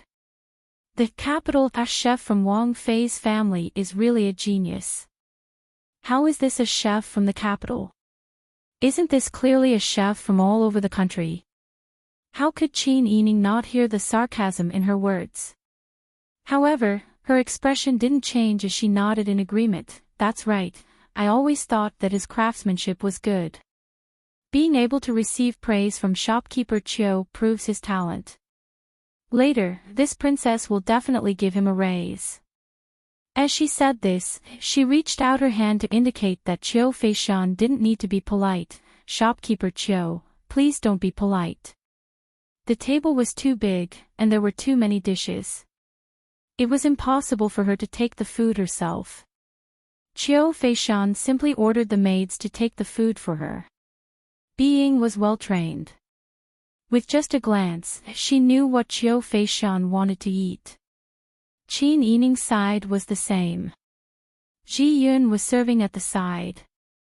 From time to time, she would lower her eyes and secretly look at Qiu Feishan's side. Qin Yining leisurely ate the food, her attention was on the dancing girls. But she was inadvertently paying attention to Qiu Feishan's taste. Qiu Feishan was particularly fond of spicy food. Her lips were bright red and the tip of her nose was sweaty. But she still grabbed the shu dishes and ate them. Qin Yining didn't speak much. After the two finished eating, tea was served. They talked about the scenery of the capital, the scenery of various places, and the local customs of the old capital. It had to be said that Qiu Feishan was an extremely knowledgeable person. When chatting with her, no matter what they talked about, she could speak with substance. Moreover, the two didn't talk much. When they put aside their standpoints, they found that they actually got along quite well. When the sky gradually darkened, Qiu Feishan got up and said her goodbyes. Qin Yining personally saw her off to the east sect before returning. Ji Yun whispered, Wang Fei, that shopkeeper Qiu's taste is similar to that of people from Shu. Chapter 727. She may also mislead us. She clearly doesn't want to eat anything, but she still wants to eat something. Qin Yining recalled the process of interacting with Qiu Feishan just now. He couldn't help but shake his head. She is a smart person. She is not as easy to deal with as her previous opponents. Ji Yun hesitated for a moment after hearing this. She smiled and said, Wang Fei, newbie is slow-witted. I don't understand Wang Fei's intention. Since you know that shopkeeper Qiu can see through it at a glance, she may deliberately eat the dishes she doesn't like. Why does Wang Fei still use this method to test her origin? Qin Yining slowed down his footsteps and whispered, I always feel that this Miss Chou's origin is not ordinary. Although the background of Sitong restaurant is big, no matter how big it is still a merchant. Based on the noble character of Nyang and the way she talked today, she is definitely not a woman raised by a rich merchant family. Listening to her accent, she speaks standard Mandarin without a trace of the local accent. She is also not raised by an ordinary family. Although she schemed against Wang Yi, if you don't look at her scheme and only look at the result of the matter, it will create a win-win situation. Walking to the hand-folding veranda, Qin Yining pulled Ji Yun, Xian Yun, and Bing Tang to sit beside the beauty. With the weak light of the lanterns, he said, I don't see the kind of fighting to the death from her. Of course, it is also possible that she hit it deeply and I misjudged. But I always feel that the confrontation between her Sitong restaurant and the army is not only about this. There must be other things that we don't know. Several maidservants nodded. Qin Yining said again, therefore, today's banquet is not simply to determine where she is from based on the taste of her food, but to get a signal from her. If she is hostile, she will definitely give a false message. Just like when Wang Yi went to Kaiguinan, we will know the truth when we get there. If she is not an enemy, she may take this opportunity to release a signal to me. What is the Sitong restaurant? Maybe the answer is in Shu. Several maidservants nodded again. Ji Yun suddenly said, so Wang Fei didn't use this to test her origin from the beginning. Qin Yining nodded with a smile. While Qin Yining and the maidservants were talking in the veranda, Qiu Feishan also brought the maidservants into the carriage. The guards who didn't follow them into the mansion immediately surrounded the carriage in a well-trained manner. As soon as she entered the carriage and put down the curtain, Qiu Feishan hurriedly grabbed the water bag and fiercely gulped down a few mouthfuls of water. She stuck out her tongue and breathed out, fanning herself with her hand. She didn't want the people outside the carriage to hear. After tossing and turning for a while, she finally felt better. At this time, she was already sweating profusely. Bai Ying's heart ached when she saw this.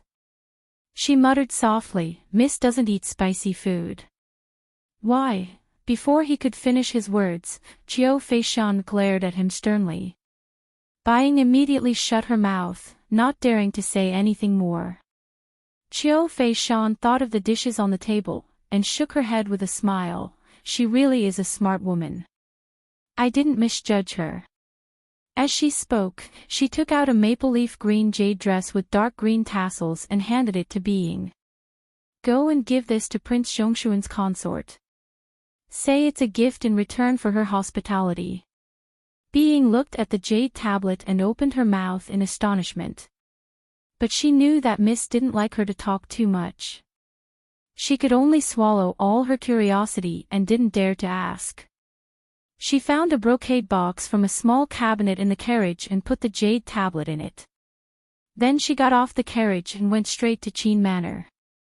Qin Yining had already returned to Snow Pear Courtyard. There was a servant girl outside who came to report that Qiu Feishan's people had come to see her. Qin Yining dressed neatly and went to the front hall to see Being.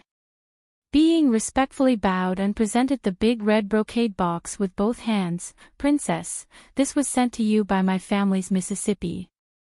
Thank you for your hospitality today. Qin Yining smiled and said, your family's miss is too polite. If there's anything wrong with her hospitality, please forgive her. Bing Tang. She turned to look at Bing Tang. Bing Tang immediately went forward and took the brocade box from Being's hands with both hands. He also gave her a pouch. There were about 10 silver ingots in the pouch. It was heavy in the hand. Qin Yining smiled and said, it's not worth anything. Go and play. Being bowed and thanked Qin Yining. Then she took the pouch and left. Qin Yining asked Xian Yun to personally send her out. After she left, Qin Yining opened the brocade box. On the big red velvet cloth, a maple leaf green jade tablet the size of a chicken egg emitted a soft light. The dark green tassels decorated with white jade beads formed an arc and wrapped around the green jade maple leaf. Under the light, the character Chiao, engraved on the maple leaf, was particularly conspicuous. Qin Yining takes out the jade tablet and tidies up the tassels with a comb. This jade embossed skirt is quite unique. Bing Tang praised, the shape of a maple leaf is not easy to engrave. If you're not careful, the details will easily be flawed. But this skirt is very exquisite. The jade quality is also very good. It seems that she sincerely expressed her gratitude to the princess. Qin Yining looked at the jade tablet in his hand thoughtfully. He turned it over and carefully examined it. Then he slowly nodded and said, "What you said makes sense." But in his heart, he was guessing the purpose of Qiao Feishan giving him this. If it was a return gift after the banquet, Qiao Feishan could have invited the couple back. This way, she would have more opportunities to interact with Pang Xiao. But Qiao Feishan was not sure. Putting the jade tablet back into the box, Qin Yining quickly walked to Snow Pear Courtyard. She couldn't figure it out now. Maybe after discussing it with Pang Xiao, she would have an idea. Just as Qin Yining was puzzled, at the same time, in the palace of the old capital, Yu Qiyan and Gu Shixiang were sitting opposite each other in the side hall. There was only one lamp in front of them. The dim orange candlelight was swayed by the wind that occasionally blew in, making the scene even more gloomy. "I don't believe it. That woman has lived in the Yang mansion for a long time. Obviously, she is a relative of Magistrate Yang. Didn't our people inquire before and confirm that she is Magistrate Yang's niece? How could she be related to Si Tong Shop?" Gu Shixiang saw that Yu Qiyan was so sure. He was somewhat puzzled. However, after these days of observation and after the head shopkeeper of the Four Channels shop went to see Pang Xiao in the military camp, people with discerning eyes could immediately guess that the young lady cousin who was staying at Magistrate Yang's house was indeed the head shopkeeper that Mr. Liu had mentioned, even though the other party did not clearly state his identity. The reason why Yu Qiyan refused to believe it was that it was difficult for him to accept the fact that there was another extraordinary woman in the world. Qin Yining was like that, and now there was a shopkeeper Qiao. They were all partial to Pang Xiao. How could Yu Qiyan, who had always been in a bad mood, tolerate this? If she is really the shopkeeper of Si Tong Shop, she took the initiative to go to Qin's mansion. Doesn't it mean that their relationship is very good? The support that he hoped for the most did not come to him. He had to watch the opportunity fall on Pang Zhishi again. How could Yu Qiyan not hate in his heart? Chapter 728. Yu Qiyan's current defeat could not be described with words. He was a noble and virtuous person and would rarely do anything to curry favor with others. But this time, he had broken his bottom line with the four-way connection.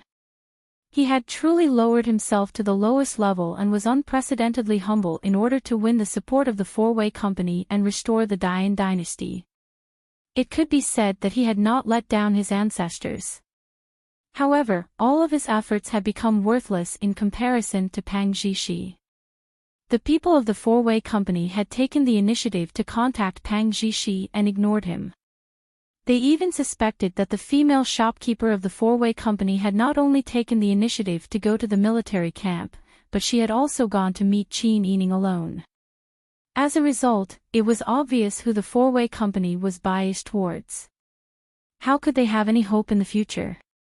Yu Qiyan shook his head tiredly and said, "What other important things do we have to do? It's obvious that we have been abandoned." Gu Shixiang looked at Yu Qiyan's dejected appearance and began to feel angry. He felt as if he was an old ox who had used all his strength to pull the cart, but the cart was stuck in place and could not move a single step. It was fine if it could not move, but the owner, Yu Qiyan, kept adding weight to the cart. Gu Shixiang could not help but feel impatient. What is Wang Yi saying? If the four-way company does not cooperate with us, at most, we will not need their help. Why do we have to be like Wang Yi? Don't tell me that we can't do our important things without them. Yu Qiyan was rendered speechless by his words. Although he was still angry in the letter, he had to admit that Gu Shixiang was right. They still had to do their important things. It was just that without the help of the four-way company, and if the four-way company went to help Pang Shao, it would be even more difficult for them to succeed. This was really a bumpy road with every step. The bumpy road was not the same, and it tortured him until he was physically and mentally exhausted. However, life was like this. How could there be a time when things went according to one's wishes? Everyone had no choice but to live their lives. Yu Qiyan accepted his fate and closed his eyes. He asked tiredly, "Old Master Gu said that we have something important to do. What is it?" Gu Shixiang was angry that Yu Qiyan refused to use his brain. But at least his attitude was correct. Although the four-way signal is not actively approaching us, we can continue to work hard. If we try our best and fail to gain their favor, then we won't have any regrets. Gu Shixiang said in a low voice, "I plan to find an opportunity to see Mr. Lu again and ask him to recommend the head shopkeeper." When Yu Qiyan heard this, he was so annoyed that his head hurt. Could it be that it wasn't enough to be meek and submissive? Did he have to continue begging others? However, he also knew that Gu Shixiang was right. They couldn't give up on anyone who could become their helpers. If he didn't try his best, he might regret it in the future. "Then go," Yu Qiyan said tiredly. "Try again." When Pang Shao received the message from Qin Yining, she immediately returned home. When the two met, Qin Yining first pulled her into the room and told her about the conversation between her and Qiu Feishan, as well as the details of the banquet. Finally, he took out a brocade box and handed it to Pang Shao. "Take a look." Pang Shao took the brocade box and opened it.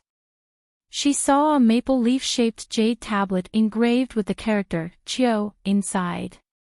She took it out and carefully examined it. "You think she's from Shu?" Pang Shao put the jade tablet back into the brocade box. Qin Yining sat down next to Pang Shao and shook his head. "Not necessarily. I just feel that she's deliberately trying to draw our attention to Shu. We're currently investigating the background of the four-way signal. Since the clues in Guinan have been cut off and we haven't found anything in the capital, whether this clue is real or not, we have to take a look." At this point, Qin Yining hesitated and said, "Actually, I have a premonition. Shu must have the answer we want to know.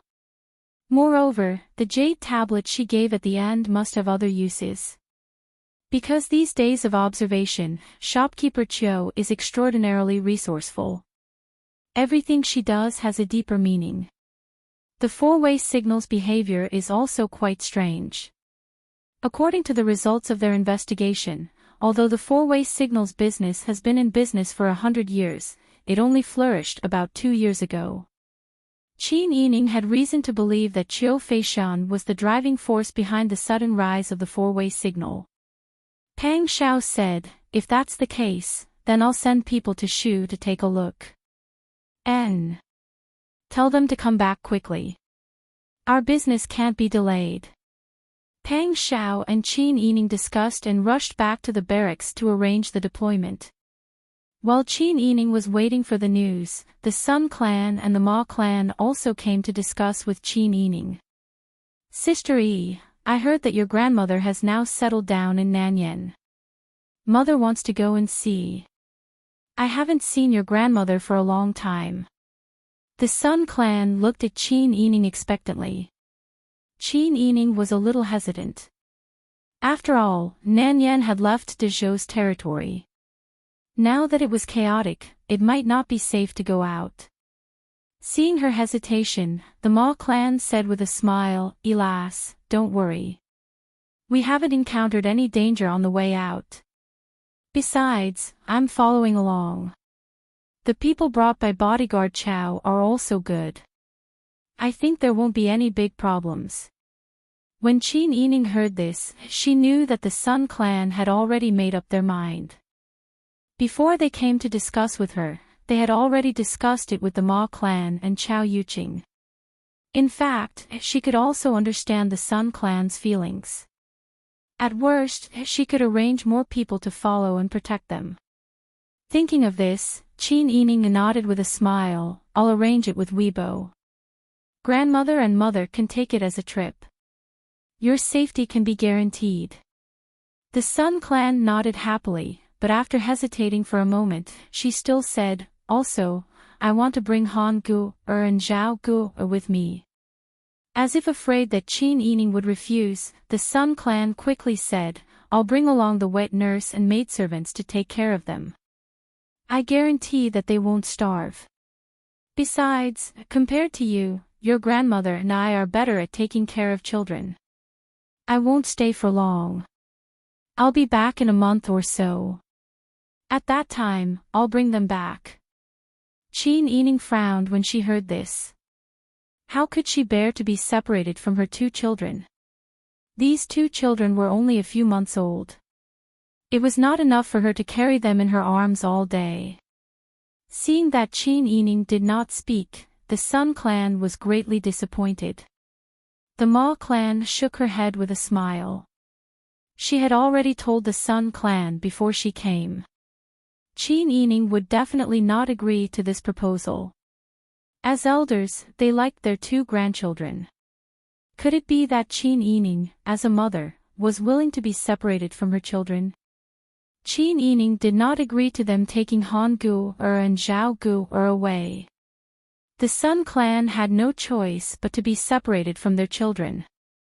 They could only decide to stay for a while longer. During this time, the spies who went to Shu County returned. Wang Yi, princess consort, this subordinate didn't find out anything during this trip. What? Qin Yining was surprised. The spies were old hands by Pang Zhao's side. They had rich experience in spying and had never failed. Pang Zhao asked in a deep voice, "What happened?" Replying to Wang Yi, "When this subordinate arrived in Shu County, I didn't even enter the city gate. I kept wandering outside the city. The mountain is high and steep, and the city gate is built on the mountain.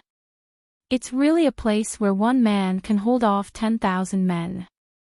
I tried to sneak in several times during the night, but I couldn't break through the checkpoint. There are many people in Jingdong to enter the city. If I don't go through the city gate and sneak in from somewhere else, I can't climb over the steep cliff. Shu County is like an iron bucket. No matter how this subordinate tried, I couldn't get in. I didn't find any useful information." Chapter 729. Qin Yining and Pang Zhao would never have thought that the spies would bring back such news, but they had indeed heard about the disaster in Shu County before. Shopkeeper Chiu revealed a clue about such a place. Do you think there might be some kind of trap? Pang Zhao's index finger tapped on the table, a murderous look flashing in his eyes. If Chiu Feishan really had the intention to harm them, then don't blame him for being ruthless. Qin Yining shook his head, looking down thoughtfully, "I don't think so. I always have a feeling that there might be some very important clues in Shu County. Don't you think that Chiu Feishan's purpose in approaching you and me is not simple? Even this time in the Shu lands, she purposely revealed the clues. It's not simple, she used the win-win situation beautifully." Pang Zhao sneered. "But we can't deny her intelligence. Moreover, she didn't show any special hostility. What she did at most was for a win-win situation, and she didn't harm you or me. That's why I said that she deliberately left the clue in Shu County. I'm afraid her purpose is not simple. If I have free time, I really want to go to Shu County to see what kind of things are there, and why she acted in such a roundabout way. You are now in office, you can't leave. Qin Yining smiled and glanced at Pang Xiao. Can you leave the old capital for no reason? Even if you want to lead the troops out for training, you have to use the excuse of suppressing bandits, not to mention that if you act alone, wouldn't you be taking the initiative to pass the words to the imperial censor? When Pang Xiao heard this, he suddenly laughed. His big hand unrestrainedly touched Qin Yining's white cheek. You little girl, although what you said is the truth, why do I feel so uncomfortable listening to it? Qin Yining wanted to avoid it, but he couldn't.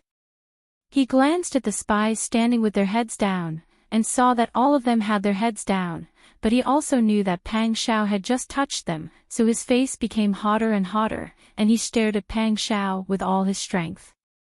Pang Xiao was stared at until his whole body went limp, and his depressed and irritated mood was swept away. Qin Yining pondered for a moment, and said seriously, Wang Yi, I want to go to Shu County personally to investigate. Pang Xiao was stunned, as if he didn't expect Qin Yining to make such a request. He shook his head like a rattle drum. No, I can't let you out of my sight. Don't tell me you've forgotten all the things that happened before. When Qin Yining went missing for the treasure, they were separated for so long, and there were so many twists and turns that they were almost separated forever. The situation at that time was actually similar to the situation now. There was a troublesome and important matter, and Pang Xiao couldn't leave, so Qin Yining took the initiative to help him solve the problem. At that time, in order to find Qin Yining, he disobeyed 33 imperial edicts, and almost had a falling out with Li Qitian. Although the mountain was high and the emperor was far away, the situation was still unstable, and there were people outside who were watching him, the one who stood out. No matter what, Pang Xiao was willing to let Qin Yining go out alone to take risks. Wang Yi, listen to me. Qin Yining's expression became serious, and he said, right now, the appearance of the four-way channel is suspicious, and the origin of the four-way channel is the most urgent problem to solve. You can't leave, so the one who can take charge is me. If you put any of your aides, I'm afraid it won't be as effective as me.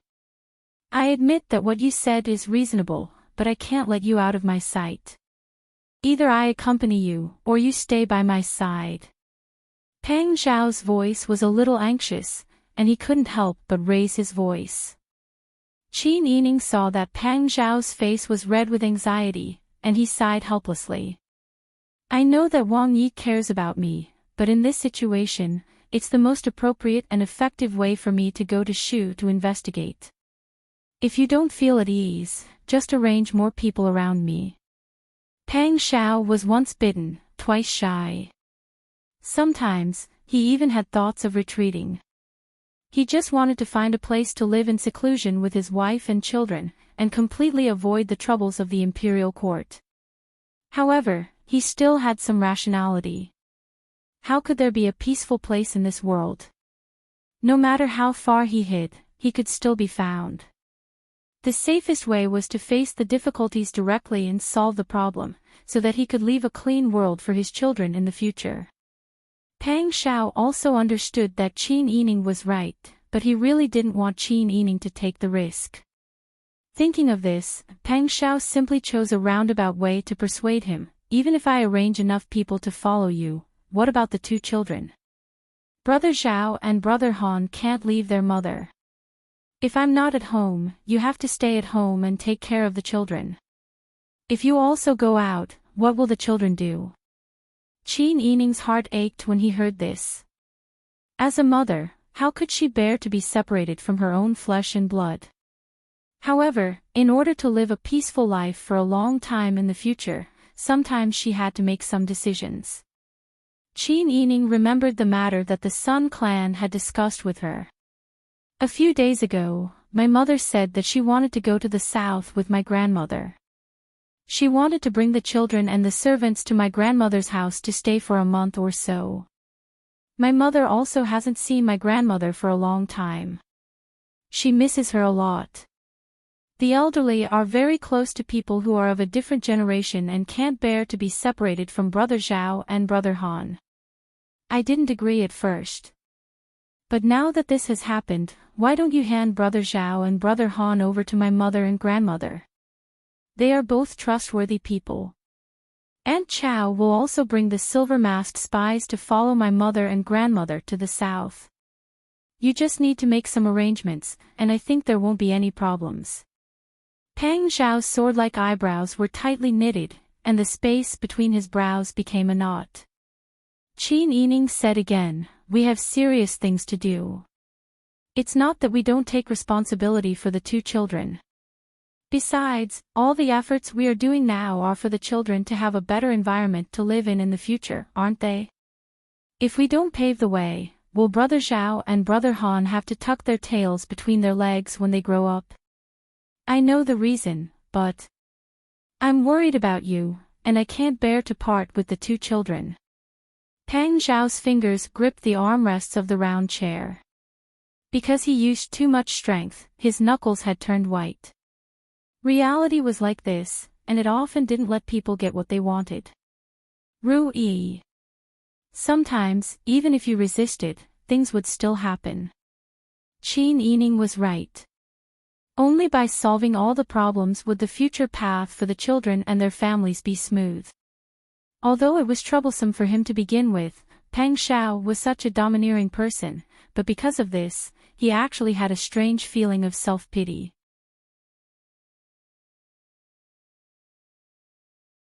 Chapter 730.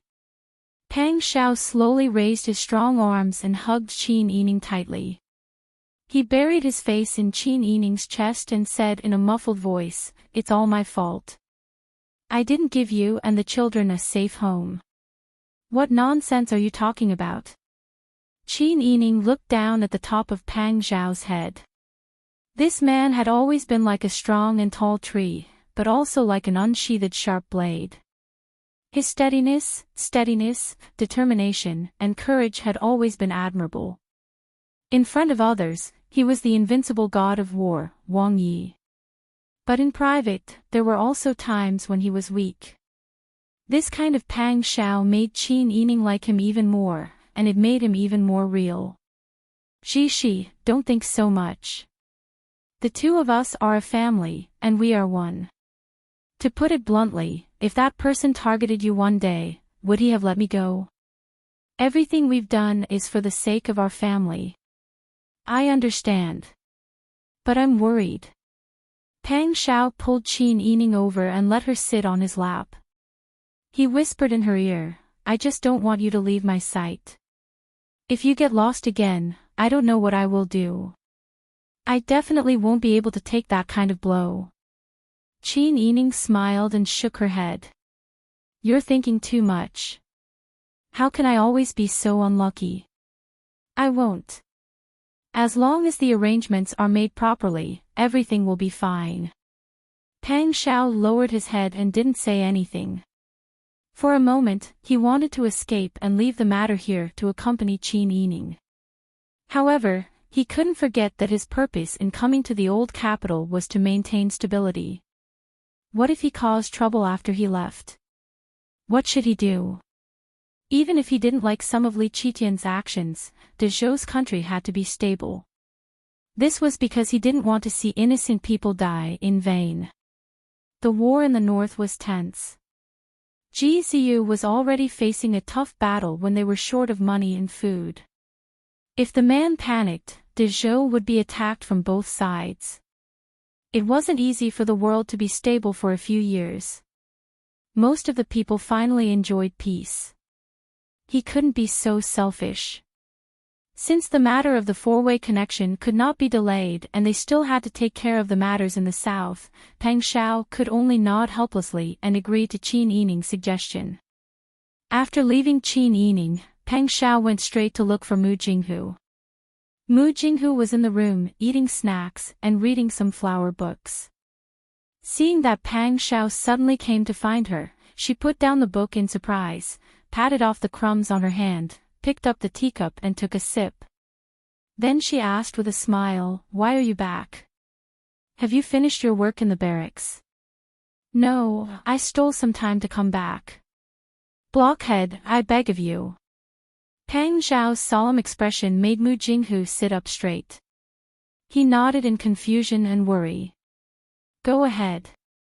You don't have anything important to do recently, right?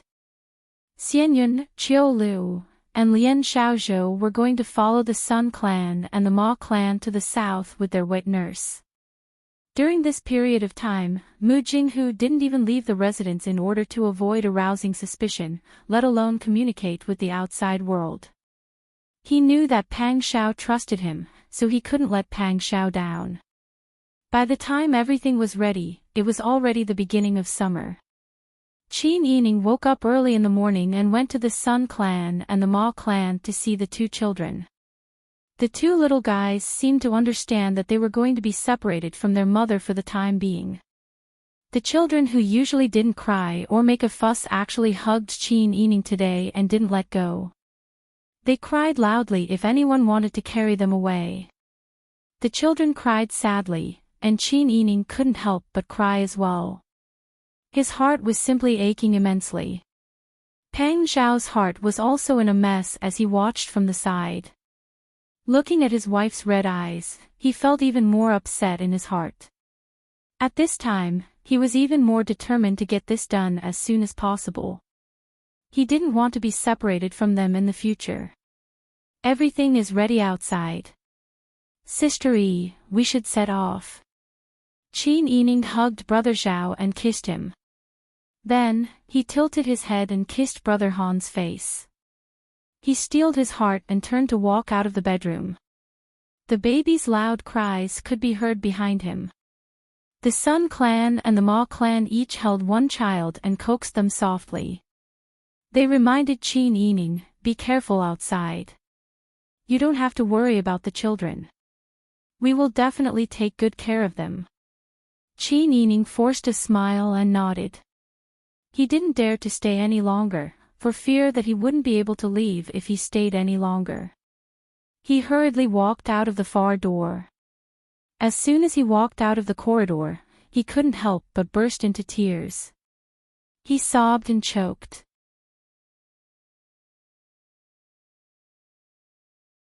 You should be more careful when you're outside. I'm really worried that I can't look after you. Fortunately, I entrusted you to Blockhead. Although Blockhead is close to Tian Jizi, his character is trustworthy. Since he promised me, he'll do his best to protect you. I don't ask for anything else. I just want you to be safe and sound. If you can find out about those four-way numbers, then find out. If you can't find out, then come back. Just treat it as going out to play. Don't force yourself because of this. If you hurt yourself, then the losses will outweigh the gains. Do you understand? I understand. Even if I can't do it, there's still you. I won't force myself. Pang Xiao nodded and looked at the sky outside. No matter how reluctant he was, he could only suppress it. He let go of Qin Yining and let her sit up straight.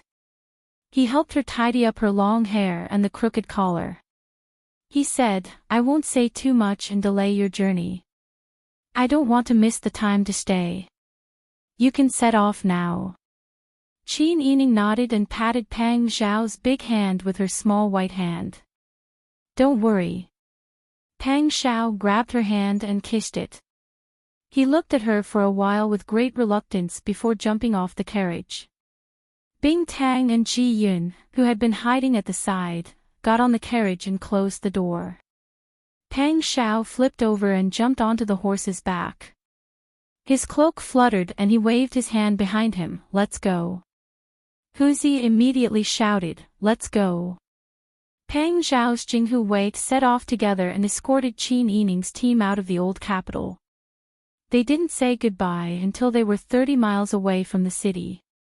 They didn't carry anyone on their backs this time. Soon, the Yang Mansion and Yu Qiyan received the news. Yu Qiyan and Gu Shixiang naturally didn't know why. But a few days ago, they learned that the elders of the family Qin came. They thought it was the women who wanted to visit their relatives and friends. So they didn't take it seriously. Qiu Feishan listened to Magistrate Yang's report and smiled. Are you sure they went to the west? Magistrate Yang nodded, I'm sure. Qiu Feishan's smile grew wider, I see. She turned back and ordered Mr. Liu, who was following her, go back and meet Jinan Wang. Although they are useless, they are loyal and obedient. It's enough to wait for a while. Mr. Liu immediately nodded and turned back to send an invitation to Yu Qiyan and Gu Shixiang. Yu Qiyan and Gu Shixiang knew that the people of Sitong number took the initiative to contact them. They were so happy that they didn't take Qin Yining's departure to heart even more. Qin Yining led a group of people to escort them. The journey was very smooth. Even if they met some heroes, they were taken care of by the people accompanying them one by one. After more than a month, when summer came, they finally got close to the land of Shu. Qin Yining found that the closer they were to the land of Shu, the better and wealthier the people were. Compared with the old capital, which was full of ruins and people often starved, the people near the land of Shu lived a peaceful and prosperous life. Finally, in the afternoon, Qin Yining's team arrived at Jianchuan Pass of Shu. Qin Yining alighted from the carriage. Her crescent-white dress fluttered in the breeze, outlining her figure that had lost a lot of weight in recent months. The air was filled with the faint fragrance of green plants. She used a round fan to block the sunlight on her forehead. Squinting her eyes, she looked up and saw towering and steep cliffs extending to both sides. There was a plank road on the cliffs that could only allow one person to pass sideways. There was no place to step on, and one wrong step would lead to a bottomless abyss. Right in the middle, the fortress-like Jianchuan Pass was like a dignified warrior, solemnly guarding the territory behind it. The guards in red robes stood on top of the city gate. Although the city gate was open, not many people walked in. Most people were stopped outside the gate. Qin Yining was shocked by the scene in front of her. Even the people behind her were speechless for a moment. After a long time, Mu Jinghu said, no wonder people say that the road of Shu is as difficult as ascending to heaven. There is almost no need for soldiers to guard this pass. They only need to send people to guard the gate tower. The cliffs on both sides are so steep that I'm afraid they can only fly over if they have wings. Qin Yining nodded. Previously, when the people sent by Wang Yi replied, they said that they couldn't enter this place. Now that I see it with my own eyes, I know why they can't enter. Those plank roads built on the cliffs might not even be able to walk, let alone climb over the cliffs. Jingzhi, go forward and take a look. Why are there so many people gathered outside the gate and not going in? Jingzhi nodded and strode towards the gate.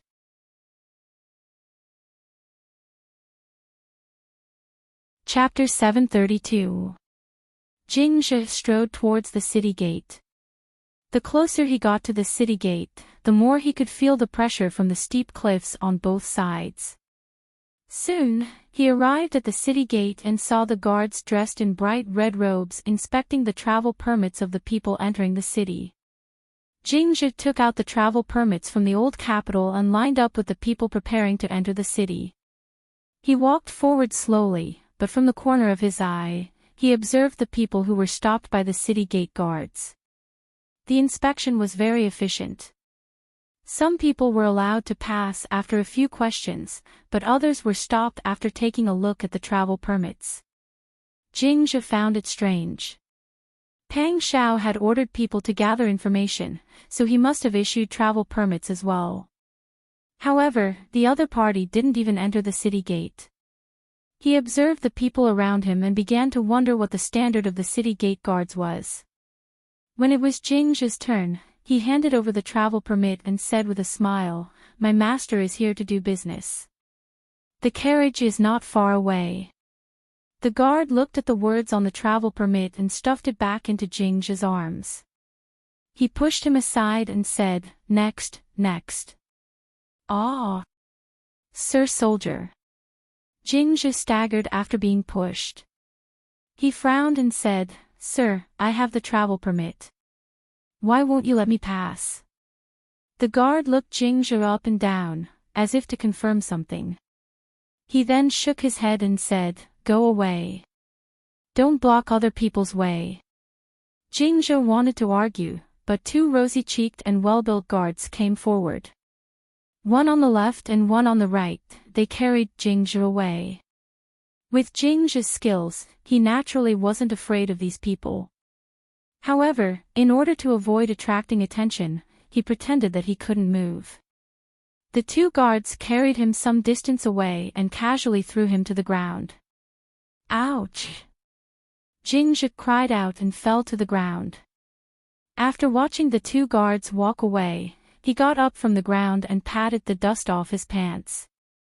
He looked to the side and saw many people gathered together to discuss. It seemed that they were in the same situation as him. Jingzhi rubbed his buttocks and went up to talk to these people. "Why is this Sword Chuan Pass so difficult to enter? Could it be that there are other rules in Sword Chuan City? Little brother, judging from your accent, you're from the south, right?" An old man wearing a round-necked official's robe asked with a smile. He had just walked out of the city. Jingzhi nodded and said politely, "Elder, I came from the south with my master. Our travel permit was clearly issued, but we were not allowed to enter the city." The old man shook his head and led his family out. Jingzhi hurriedly caught up with the old man and asked, "Sir, please teach me how to enter the city. Otherwise, the owner will scold me for not doing my job well." Jingzhi's tone was sincere, and he was young and pitiful. The old man's heart softened and he softened. He said in a low voice, "This place is different from the outside world. It's not enough to just have a travel permit. To enter the city gate, you need a Chuan Pass." After saying this, he seemed to feel that he had revealed too much. The old man's expression changed. He hurriedly got into the carriage and urged his family to leave. Jingzhi stood where he was and watched the old man's carriage leave. Then, he went back to the crowd to ask around. He discovered that this group of people who stayed where they were didn't know about the Chuan Pass. He was surprised by this and found it novel. He hid in the crowd and carefully observed the people lining up to enter the city. After observing carefully for a long time, he finally found some clues.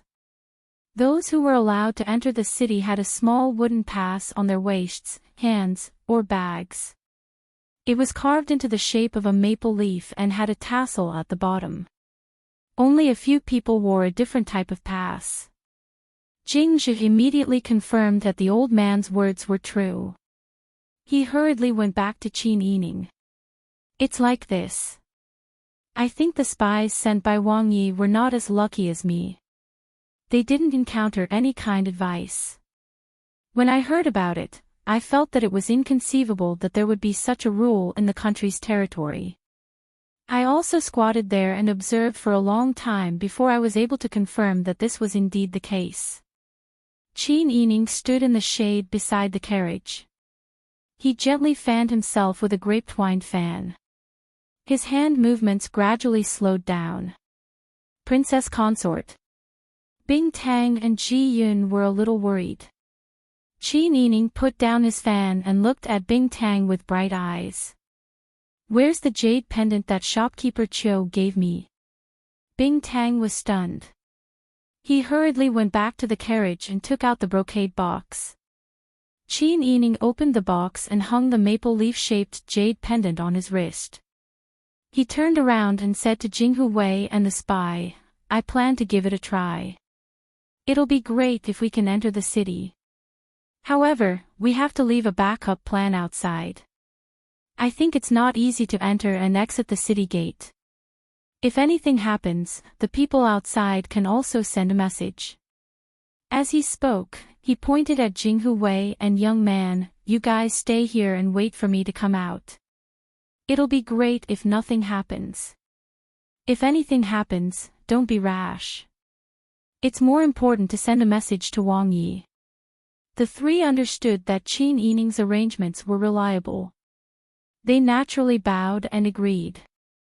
They took their clothes, money bags, and other items and left the group. Let's enter the city. As he spoke, he boarded the carriage. The group of people agreed. After they tidied up, the group headed towards the gate of Jianchuan Pass. The city gate guards saw Jingzhu again and were rather impatient. The most annoying thing was this kind of person who didn't know how to enter the city and didn't know anything. Just as he was about to reprimand them, he saw the carriage stop. Two extremely beautiful servant girls jumped off the carriage first and helped a woman in a plain dress with a graceful figure and a white veil hat get off the carriage. The city gate guards rarely saw a woman with such an appearance and style. Although the woman in the white veil hat didn't show her face, she was very beautiful. Half of his body went limp when he saw her walk, as if she was walking through flowers and brushing willows. What kind of family taught such a woman? Without tens of thousands of taels of silver, it would be impossible to raise such an exquisite woman, right? While the city gate guards' imaginations were running wild, Qin Yining had already walked up to them and stopped 5 steps away from the city gate. She raised her hand, which had a maple leaf jade pendant hanging on it, and fanned herself. The dark green tassels followed her movements and drew a lively arc against her snow-white wrist and moon-white sleeves. Jingzhe walked up to her again. "We're here to do business." "That's my master." The city gate guards remembered Jingzhe and naturally didn't look at his travel permit. Instead, they looked at Qin Yining and stared at her wrist in shock. "Please come in quickly. We've wasted so much of your residence's time. It's our fault for being blind." The attitude of the city gate guards was completely different. They respectfully stepped aside and let them pass. There were even people who went up to help drive the carriage. The 2 men who threw Jingzhe out even came forward to apologize with red faces. They enthusiastically stuffed him with wine and snacks. "Our heads were caught by the door just now. Little brother, please don't take it to heart. The 2 big brothers are also loyal to their duties."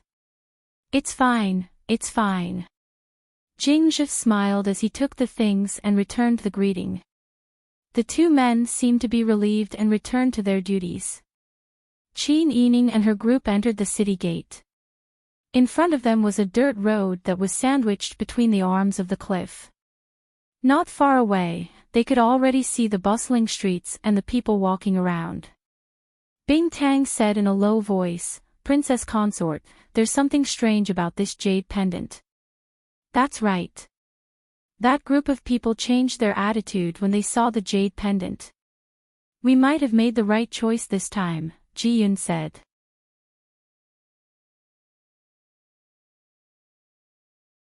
Chapter 733. It didn't take long for Qin Yining and his group to arrive at the city. The streets here were flat and clean. Shop signs hung high on both sides of the road, and wine bottles flew everywhere. After crossing a street, there was a market in front of them. There were people selling vegetables and meat, steamed buns and wonton noodles, and people carrying poles to shave their hair. There were also people performing shadow puppets and singing small operas. There was business to be done in front of every stall. There were young ladies bringing their servants to a jewelry shop by the side of the road to buy a beaded silk handkerchief.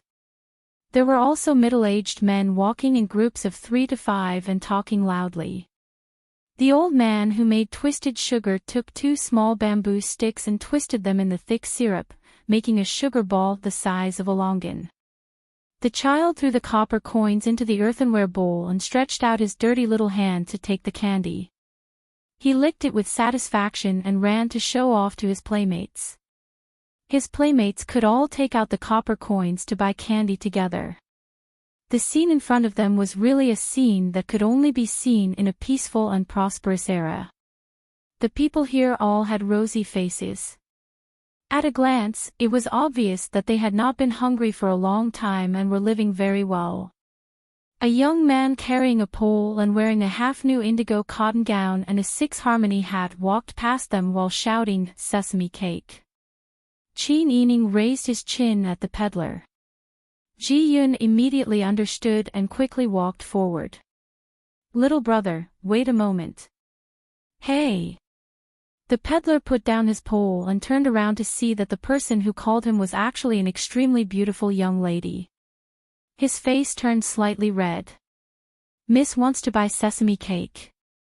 It's 2 copper coins for sprinkled with spring onions and 5 copper coins for stuffed meat." Ji Yun lifted a very thin and clean white cloth and said with a smile, "Give me 20 with spring onions and 30 with stuffed meat." The young man was stunned and then nodded happily. He took the oil paper to wrap the sesame cake. While he was wrapping the sesame cake, Ji Yun asked, "Excuse me, little brother. I also want to ask you about the direction of the city's inn." The young man had already noticed Qin Yining and the group of plainly dressed bodyguards behind him. With one look, he knew that they were not ordinary people. He immediately said, "The best inn is to walk along this street to the end. Turn right and walk past 2 intersections. It's called Home and Garden." Ji Yun nodded and said with a smile, "Thank you." She took out a small piece of silver from her purse and handed it to the young man. At the same time, she asked, "Little brother, do you know how to get to number 4? For access?" The young man handed the wrapped 20 scallion pancakes to Ji Yun and shook his head. "I've been walking around the city all day, but I've never heard of 4-way shop. What kind of shop is it? What kind of business do you do?" Ji Yun avoided this question by turning around to call for someone. After handing the biscuits back to Bing Tang, she asked, "We're here to do business. Do you know how to get to the Chiu family's residence?" The young man paused in the middle of making the biscuits, a look of vigilance appearing on his face. "Are you looking for the Chiu family?" When Ji Yun heard this, there was really a Chiu family here. She immediately said, "We're here to find Chiu Feishan." If it was another girl, Ji Yun wouldn't mention her name. But Chiu Feishan wore men's clothing to do business. At a glance, it was obvious that she didn't wear men's clothing for a day or two. She was used to wearing men's clothing, so Ji Yun didn't feel any burden to ask. The young man froze for a moment and said, "Do you know Miss Chiu?" At this time, Qin Yining had already brought Bing Tang back to get the biscuits and gave them to the bodyguards behind him. She waved the silk fan, and the jade pendant hanging on her wrist swayed. The white gauze hat was slightly lifted by the breeze, revealing her beautiful neck and chin. When the young man saw Qin Yining's appearance, he couldn't help but click his tongue in his heart. No wonder such a beautiful girl was dressed as a maidservant. It turned out that his master actually had such an appearance. His eyes swept across and saw the maple leaf-shaped jade pendant. The young man's expression relaxed, as if he was completely relieved. He smiled and said, "So you're Miss Chiu's friends. The Chiu family's residence is in the east of the city. That large area is connected to the Chiu family's relatives. But I heard that Miss Chiu went out to do business. I haven't seen her in the city for some time. If you're looking for her, I'm afraid you won't be able to find her." Ji Yun took the biscuits and distributed them to Mu Jinghu, Jing Xie, and the other Jinghu Wei servants. Qin Yining also picked up a sesame seed biscuit with spring onions and said with a smile, "Thank you for telling us. Since we're here, we should at least pay her a visit." Ji Yun immediately added a small piece of silver and gave it to the young man selling biscuits.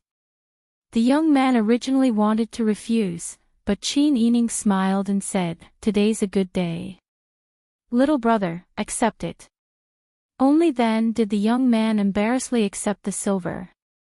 He carried the half-empty basket and continued to shout sesame seed biscuits as he walked away. Qin Yining looked at his back as he left, and the smile on her lips gradually faded. She turned around and said, "Let's go to Home He Garden to stay." Yes. Everyone set off and took a detour to Home He Garden. Because there were many women and there were many people, they directly booked a side courtyard to stay. After everything was settled, Qin Yining first instructed the shop owner to prepare food. The bodyguards following her were all young men. Each of them was given 1 or 2 sesame seed biscuits just now, but it wasn't enough to fill the gaps between their teeth. Even if they found something fishy, they had to wait until they were full. Qin Yining, Bing Tang, and Ji Yun ate in the house. Just as they finished eating and washed their hands, Mu Jinghu came to visit. "Something's not right today. You have to be careful," Mu Jinghu said as soon as he sat down. Qin Yining also nodded solemnly, "Something's not right." Qiu Feishan is the head shopkeeper of Sidong shop and is also the eldest daughter of the Qiu family. Just now, Ji Yun wanted to ask about Qiu Feishan and casually mentioned the Qiu family. The young man selling sesame seed biscuits actually had a face full of reverence and respect. Just like the city guards, he also recognized this jade pendant. Qin Yining picked up the maple leaf jade pendant and waved it in front of her eyes. "Qiu Feishan deliberately led me here and even gave me the Chuan jade pendant in advance because she knew that I would use it." Jingzhi said that the other people's jade pendants were all wooden, which was different from this one. "Just now, when I asked the peddler about Qiu Feishan, he saw that I had this jade pendant and no longer guarded against me. All of this shows that we have been lured here. Qiu Feishan is the eldest daughter of the Qiu family, and she is someone that everyone in Jianchuan City knows. This jade pendant most likely represents the identity of the eldest daughter of the Qiu family.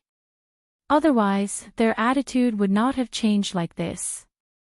The most important point is that the young man did not know about Sidong shop, as if he did not know that Sidong shop was a business of the Qiu family.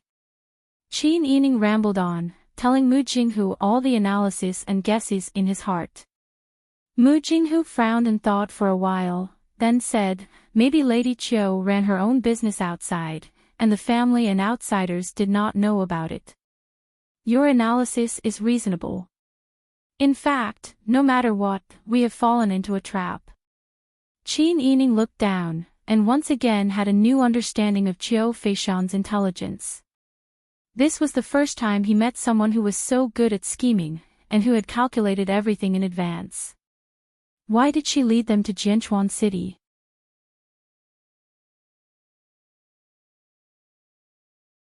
Chapter 734. Qin Yining and Mu Jinghu looked at each other, and their gazes landed on the jade tablet in Qin Yining's hand at the same time. This thing must have lured them here, but we don't know the reason behind it. Qin Yining frowned worriedly. Mu Jinghu said nonchalantly, "Since you think it's strange, then don't bother with it. Just push it away. I don't believe that the Qiu family will be able to barge in." Qin Yining was amused by Mu Jinghu's carefree attitude. "We came here to investigate. Now that we have a lead, how can we avoid it? She came here to investigate Sitong." Sitong was an old shop with 100 years of history. They were very nostalgic and mysterious, and did not leave any clues in the pugilistic world. Even Pang Zhao's spies were sent to Guinan, which had nothing to do with them. Now that she was in Jianchuan City and had finally found some connections, she still wanted to know the background of the Qiu family. How could she give up so easily? Thinking of this, Qin Yining stood up and called Jingzhi in. "You guys split up and go to the city to investigate the Qiu family. I don't care if it's a big or small matter, I just want to know anything related to the Qiu family."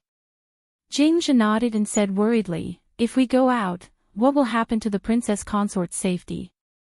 Qin Yining smiled and said, "Don't worry, I still have young Master Mu by my side. Don't worry, I will follow and protect the princess consort." Mu Jinghu promised seriously. Jingzhi trusted Qin Yining's intelligence almost blindly. Now that Qin Yining said that Mu Jinghu could protect her, he naturally believed him. He immediately went out to make arrangements to gather information. Qin Yining brought Bing Tang, Ji Yun, and Mu Jinghu to meet the old master Qiu from the Qiu family. Because Qin Yining was already married and had traveled extensively with Pang Shao, he had seen all kinds of situations. Naturally, he didn't wear a veil hat inside the room. This time, she hung the "entering Chuan" card on her waist as if it were her skirt. Holding a round fan in her hand, she slowly walked into the central room of the courtyard. In the central room, there were two well-dressed middle-aged men standing with their backs to the door as they spoke. Their attendants were standing beside them. Qin Yining's group had just arrived at the corridor when they heard the footsteps. The leader of the group, a man with a medium build and a short beard, turned around. There was a hint of arrogance in his eyes, but the moment he saw Qin Yining's face, he immediately froze on the spot. He swallowed the harsh words that were about to come out of his thin lips and opened his mouth wide. He looked like he had been shocked into a daze. Qin Yining frowned slightly. He covered half of his face with his round fan and turned away unhappily. Ji Yun and Bing Tang immediately stood in front of Qin Yining, covering that straightforward and lecherous gaze. "We are living very well here." Qiu Feizhen and Qiu Feiming were treated coldly again. Their hearts immediately grew like grass. Qiu Feizhen was angry at Qin Yining for not knowing how to appreciate kindness, but she couldn't help but look at Qin Yining's appearance. She only felt that his every word, every frown, and every smile were very attractive. He couldn't help but think in his heart, that surnamed Pang is too lucky. What kind of people does Qiu Feishan know outside? Obviously, Qiu Feizhen didn't associate Mrs. Pang with Mrs. Meng at all. "Mrs. Pang, it's better not to be stubborn. You don't know how to appreciate kindness. That won't work in this place." Qiu Feizhen was patient and her attitude was gentle. She said earnestly, "Don't you see how many people dare to refuse our Qiu family's invitation? Since you came to Jianchuan and are friends with Miss Qiu, you must be here to do business and seek money. If you offend people, how can you make money?" Although his words sounded like he was thinking for Qin Yining, it was obvious how conceited he was at the moment. Qin Yining was a little impatient, especially when the strange man she was talking to kept staring at her with wretched eyes. Qin Yining said with a fake smile, "You don't have to worry about it. I have other things to do. Please go back." Qin Yining said and got up to leave.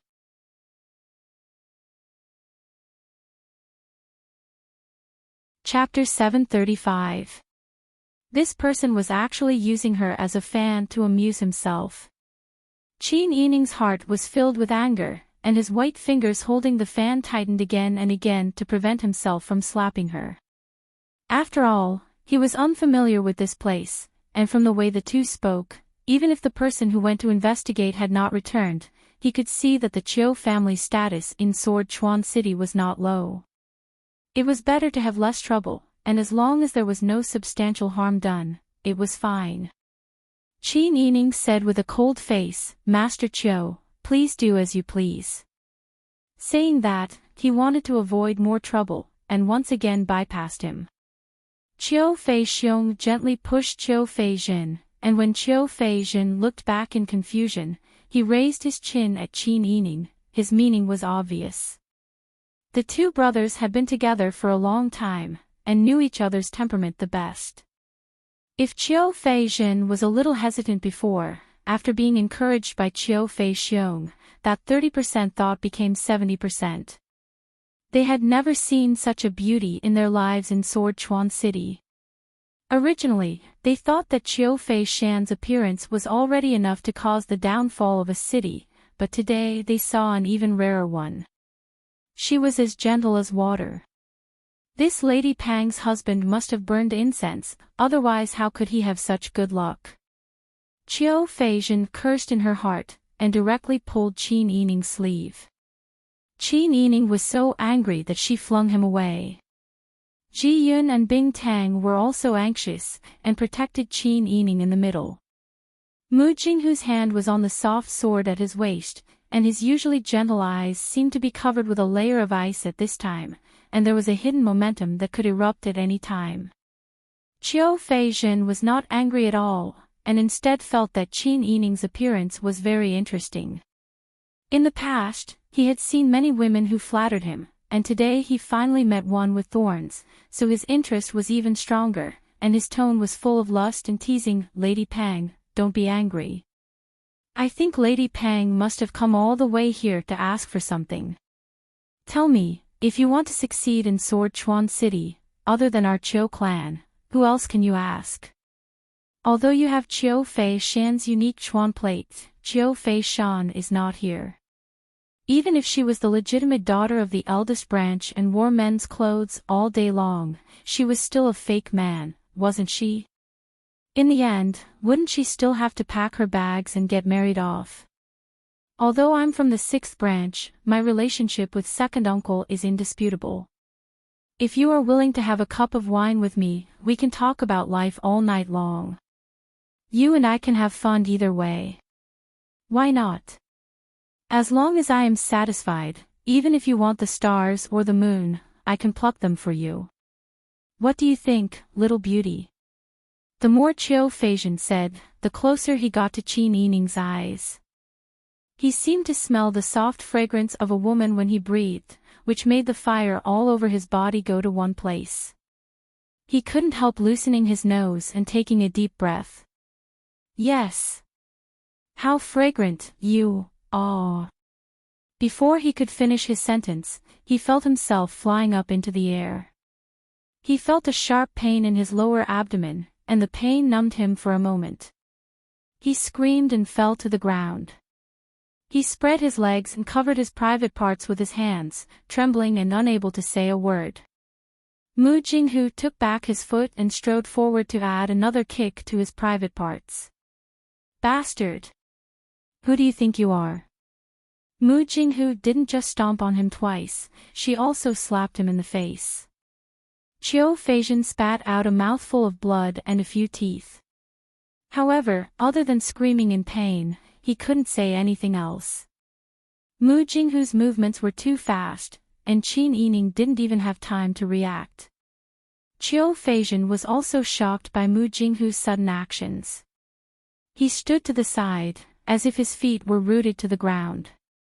He didn't even dare to help Qiu Feizhen and only called out to the servants behind him with a trembling voice, "Quick, quick, this is killing someone, quick."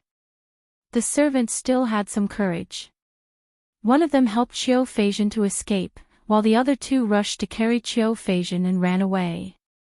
Their shouting and Qiu Feizhen's cries of pain echoed in the courtyard, attracting the inn's shopkeeper and waiters.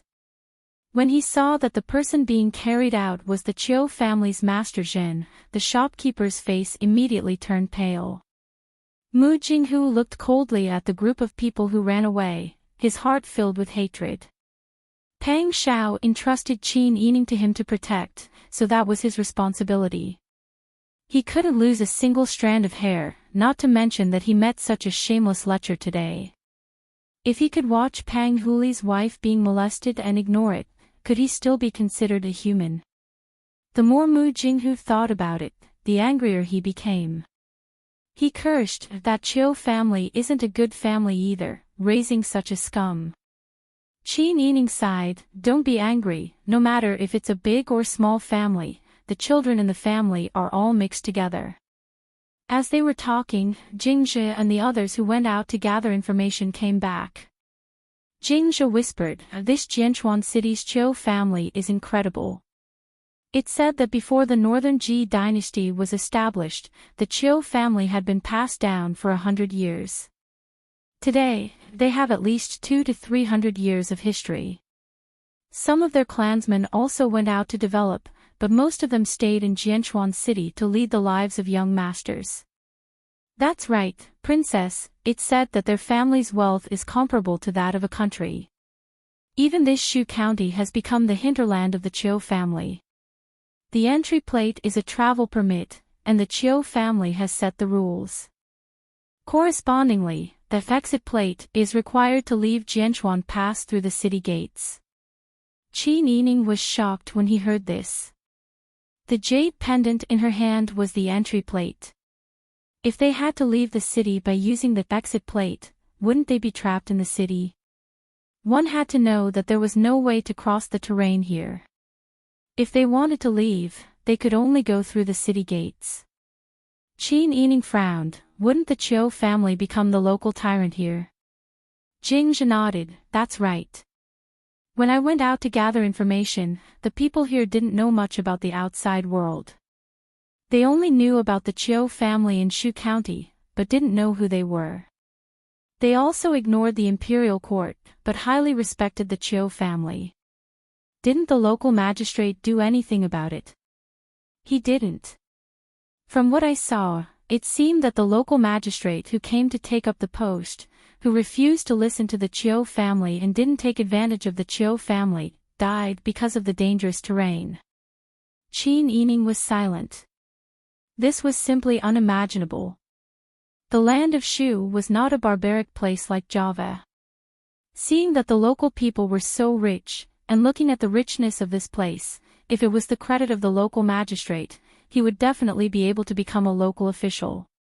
But now, it seemed that the Chiu family's ambition in Shu County was greater than any other family he had seen. Even the Lu family in the capital wasn't as arrogant as them. Bing Tang frowned. This isn't good. We just crippled that lecher. If what Jing Zhe said is true, then wouldn't we have poked a hornet's nest? With the Chiu family's power, I'm afraid they won't let us go so easily. As soon as Bing Tang finished speaking, a loud noise came from the courtyard. Who is it?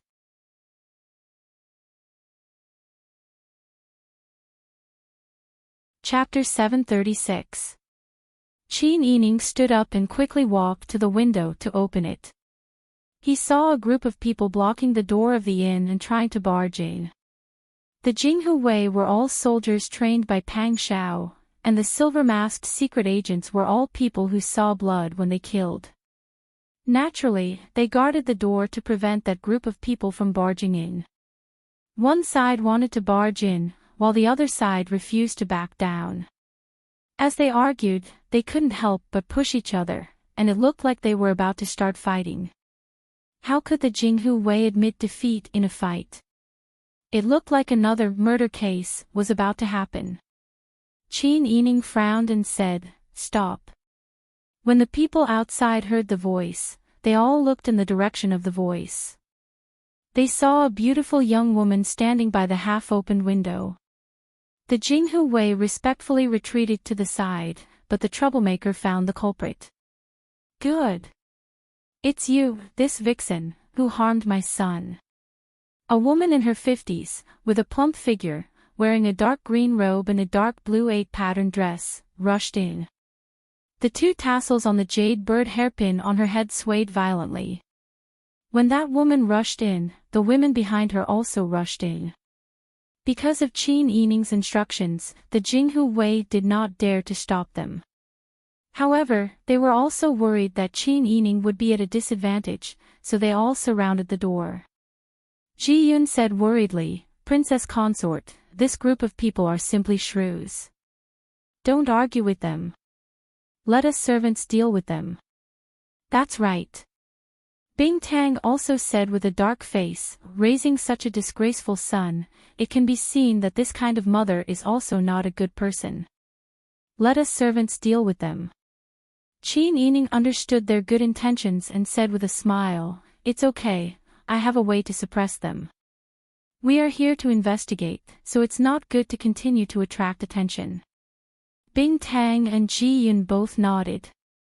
Qin Yining said it casually, but Mu Jinghu felt a little ashamed. Was he too impulsive when he attacked just now? Even so, Mu Jinghu did not regret it at all. That lecher dared to act like that. He was entrusted by Pang Shao, so naturally he could not let him off lightly. He believed that even if Pang Shao was here, he would do the same thing. He could only blame himself for not being nimble enough and not being able to kill those two idiots. As Qin Yining walked out of the room, Mu Jinghu and the two maidservants naturally followed. As soon as he reached the door, the woman rushed toward him like a wild mule, reaching out to grab Qin Yining's face. "You lowly little whore, why did you harm my son? You crippled the rest of my son's life. I want you to pay with your life. How dare you?" Qin Yining scolded coldly. "Step down." The woman's manner of speaking was so pretentious that she actually put her together with the toad from just now, making others laugh at her for no reason. Although she was here to secretly investigate, she wasn't going to cower and let others bully her. Qin Yining had also been in a high position for a long time. His eyes were sharp and intimidating. He actually forced the shrew to stop in her tracks. The woman only came to her senses after she stopped in her tracks. How could she be so obedient to this vixen's words? Wasn't she losing all her face? The woman immediately put her hands on her waist and puffed out her ample chest. Step by step, she approached Qin Yining. As she walked, her heavy body and the fierce-looking muscles on her face trembled. "Pay! Who do you think you are to be so impudent in front of me? Do you know who I am?" Qin Yining sneered. "Who are you? I really want to ask. If I tell you, you'll be scared to death. I'm the old lady of the Chiu family's 6th branch. The one you just injured is my eldest son. I don't care if you're a guest of Chiu Fei 3rd or Chiu Fei 4th. You dared to hurt my son, so you'll have to pay with your life." What a joke. Is there no law here? Is there a need for a woman like you to shout here? Can you solve a case without going to court? Pfft. Is your brain damaged? What kind of status does my Chiu family have? Do we still need to go to court? Let me tell you, the Chiu family is the law here. If you touch a member of the Chiu family, it's the same as touching a member of the imperial family. You crippled my son, so I'll have you pay with your life today. Old Lady Chiu turned around and scolded the guard she brought with her. "Why aren't you arresting this vicious whore for me? I'll see who dares." Qin Yining turned around and ordered Ji Yun. Ji Yun opened the brocade box in her hands. Inside was the gold medal and golden seal of the Prince Zhongshuan's imperial concubine bestowed by the emperor. As she opened the lid, the items inside reflected the sunlight in front of everyone. It was extremely dazzling. "I'm the current Prince Zhongshuan's official concubine. You dare to touch me? Could it be that your Chiu family's ability is greater than Wang Ye's, greater than the emperor's?" Ji Yun took a step forward with the brocade box in her hands. She showed the items that could prove Qin Yining's identity to everyone and said in a clear and stern voice, "My family's Wang Fei is the Prince Zhongshuan's imperial concubine. Your Majesty's golden mouth and jade words personally conferred the title of a supreme noble lady. You're the wife of the Chiu family's 6th branch. Could it be that your status is greater than the Wang Fei's?" Ji Yun's scolding caused everyone's hearts to tremble. Even if their knowledge in the city was shallow, they still knew the current state of the world. The god of war Wang Ye's reputation was not undeserved. Peng Zhixi's contributions to the conquest of Dezhou could not go unnoticed. How could they have imagined that Pang Zhao's Wang Fei would suddenly appear in Jianchuan City? This was simply something they did not even dare to think about. Old Lady Chiu gritted her teeth. In the end, she was still somewhat timid. As a woman, she was afraid that she would be scolded by a man if she took a wrong step. She immediately sat on the ground and cried loudly. "My son! It's your hard life. It's your mother who is useless. You're already so old, yet you're being bullied. They have a high position and power. We can't win or sue them. They're using their power to suppress us. What can we do?" My poor son, the rest of your life has been ruined. Old Lady Chiu beat her chest and cried heart-wrenchingly. The womenfolk she brought with her also cried and cursed incessantly. Even if these people did not rush forward to harm Qin Yining, their cries were still annoying. Qin Yining's temples swelled with pain. He pressed his fingers against his temples and said, "You're from a large family. You didn't discipline your son well and allowed him to come out and do evil. You didn't teach him and caused him to not know the immensity of heaven and earth.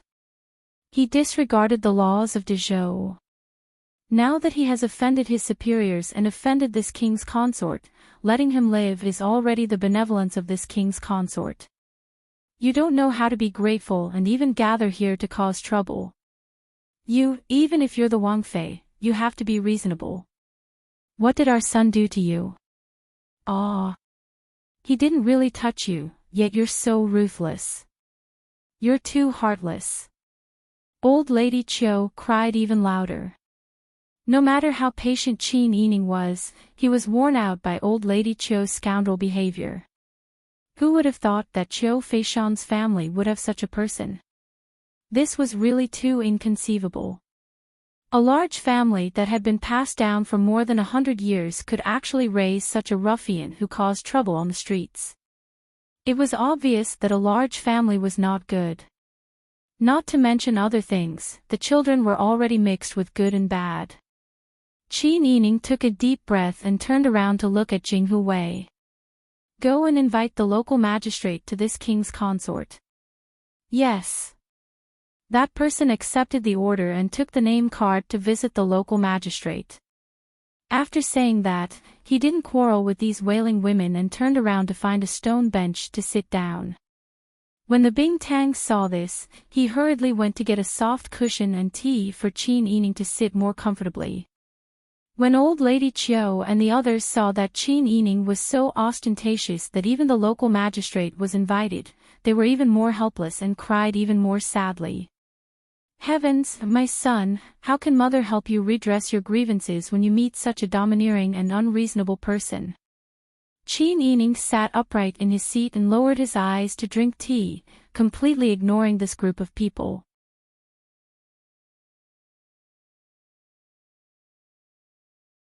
Chapter 737. Qin Yining knew that at this time, it was inevitable that her identity would be exposed. However, she felt that even if it was exposed, it was not a big deal. The purpose of this trip to Shu County had essentially been achieved. She wanted to investigate the details of Si Tong number, and now it was clear. In addition, she only had the entering Chuan card given by Qiu Feishan and did not have the legendary leaving Chuan card. She could take this opportunity to make a big deal out of this matter and find a chance to leave here. Otherwise, in this place where the Qiu family was about to become the local tyrant, she always felt uneasy. While Qin Yining was contemplating, Old Lady Chiu's crying also weakened, perhaps because she was crying and howling, she also felt tired. In addition, she was sitting on the ground and howling, while Qin Yining was sitting indifferently and drinking tea. She was also the old lady of the first branch, so this was a bit too ugly. Old Lady Chiu stretched out her hands to the two women on both sides and scolded, seeing mother-in-law fall, "You don't know how to help her, what's the use of having stupid women like you?" She was clearly the one who sat down, but now in order to save face, she blamed others. Did she think that everyone was blind? Qin Yining shook her head. Seeing this, it was inevitable that she was reminded of her own family's old lady. When she made a scene, it was also a headache. Fortunately, she was now an outsider, so she did not need to care about filial piety or grandmother-grandchild relationship. She did not need to tolerate this kind of shameless woman. While both sides were silent, the people outside the inn began to talk in low voices. All the people were cursing Qin Yining for being a vixen and having an ambiguous relationship with Qiu Feishan. She even ordered people to injure Qiu Feishan. These people blindly obeyed and worshipped the Qiu family, so no one had investigated, and they had already concluded that the matter was Qin Yining's fault. How did it happen at that time? These people did not see it, but now the rumors were like the spirits behind Qin Yining, vividly describing the specific process of how she seduced people. Mu Jinghu stood beside Qin Yining and clenched his fists even tighter. He was a martial arts expert and his 5 senses were outstanding. Although he could only vaguely hear the discussion of those Qin Yining, it was as if every word and sentence was whispered into Mu Jinghu's ears. At this time, he was already burning with anger.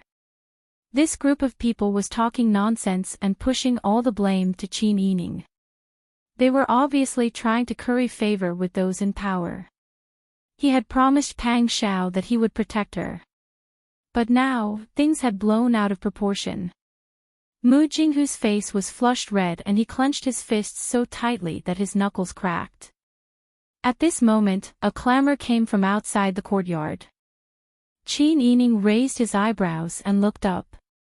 He saw a middle-aged man with a round figure, dressed in green casual clothes, walking over quickly with his hands behind his back. Although this person looked simple and honest, the light in his eyes could not be hidden. As soon as she entered the courtyard, her gaze went past old Madame Qiu and landed on Qin Yining. This must be Prince Zhongshuan's consort, right? I am Wu Xiantong.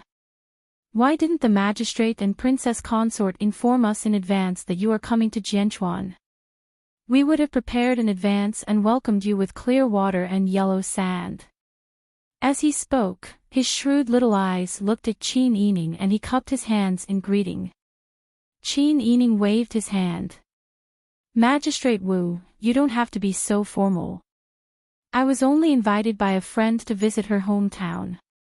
Who would have thought that I would encounter a lecher who claimed to be the old master of the Qiu family who touched me and even insulted me verbally? My bodyguards were all military men and were ordered by Wang Yi to protect me. Naturally, they could not stand by and watch me be insulted. I thought that there was an outlaw who used the Qiu family's name to commit atrocities. Who would have thought that the old madam of the Qiu family's 6th branch would be here? Was the bandit really the old master of the Qiu family's 6th branch? Qin Yining's face was full of disbelief and pain. He shook his head helplessly and said regretfully and helplessly, I didn't expect that my good friend's family would have such a person. It's really sad. Qin Yining's voice was gentle and slow, but every word was clear and there were no loopholes. Not only did he explain the matter clearly, but he also secretly ridiculed the person who was being unreasonable just now. When Magistrate Wu heard this, he knew that this person was not a simple person. His sharp tongue was not for nothing. Princess Consort, you are right. This kind of thing is really sad. But I still have to investigate whether it is right or wrong. As Magistrate Wu spoke, he looked at Qin Yining's expression. When he saw her slightly raise her slender eyebrows, he quickly added, I don't mean anything else. It's not that I don't believe Princess Consort, but this is a serious matter. I have to do my job well. Magistrate Wu is right.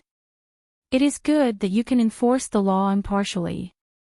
Qin Yining smiled and allowed Magistrate Wu's men to search around and ask questions. Qin Yining turned around and ordered Jing Jie and Jing Huwei to gather everyone in the courtyard. The courtyard of the inn was not very big. Qin Yining was now sitting in it, followed by 2 pretty maidservants, a handsome scholar with a cold face, 3 ordinary-looking manservants in short brown clothes, and 6 or 7 tall and strong men. When these people gathered together, their temperament was already different, not to mention Qin Yining's leisurely posture and noble temperament. He had a beard and was in his 40s. At first glance, he felt that this man was somewhat similar to Qiu Feishan.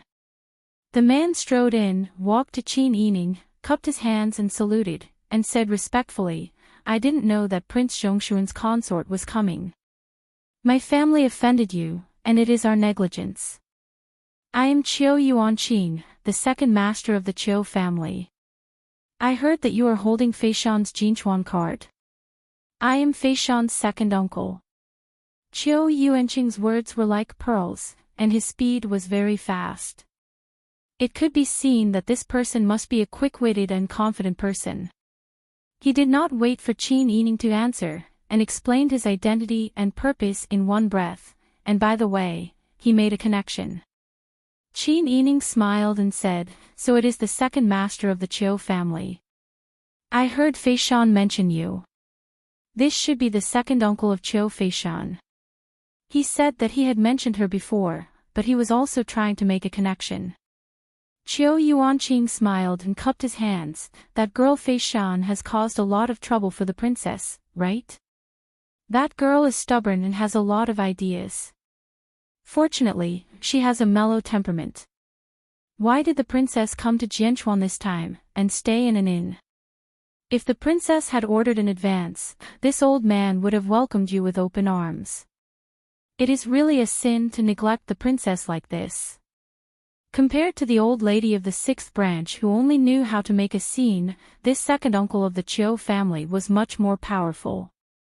Although his words were polite, it was clear that he was criticizing Qin Yining. Because she did not visit the Qiu family and did not reveal her identity, she was taken advantage of. Even if she was taken advantage of, she asked for it. Qin Yining said, "Originally, I only came here at Feishan's invitation. I didn't want to make a big fuss, but I didn't expect such an accident to happen. Second master of the Qiu family, how are you going to deal with today's matter?" "Sigh, it's all my nephew's fault for causing trouble for the princess. As his uncle, I apologize to you on behalf of my nephew." As he said this, he cupped his hands and bowed. It was as if he had accepted the big loss and no longer pursued it. When the old lady of the sixth branch heard this, how could she bear such anger? She immediately shouted, "Qiu Yuanqing, how can you help an outsider? Although we are in the same branch, Feishan is still your nephew. He is also the treasure of our sixth branch. But this vicious whore. Sixth sister-in-law, shut up." Qiu Yuanqing scolded. The Qiu family had been passed down for more than 300 years. The direct and side branches were already as complicated as the branches of a tree. He was the second master of the main branch, and Qiu Feishan's father was the sixth master of the side branch for more than 3 generations. As early as their grandfather's generation, they were separated by a long distance. You're tuning into the LoveLore Library YouTube channel. We're so grateful for your support, and don't forget to subscribe to join us on this incredible journey through captivating stories. Your generosity through donations truly makes a world of difference, as it's the primary source of revenue that allows me to expand and enhance this channel for you. Thank you from the bottom of my heart for being a part of this adventure.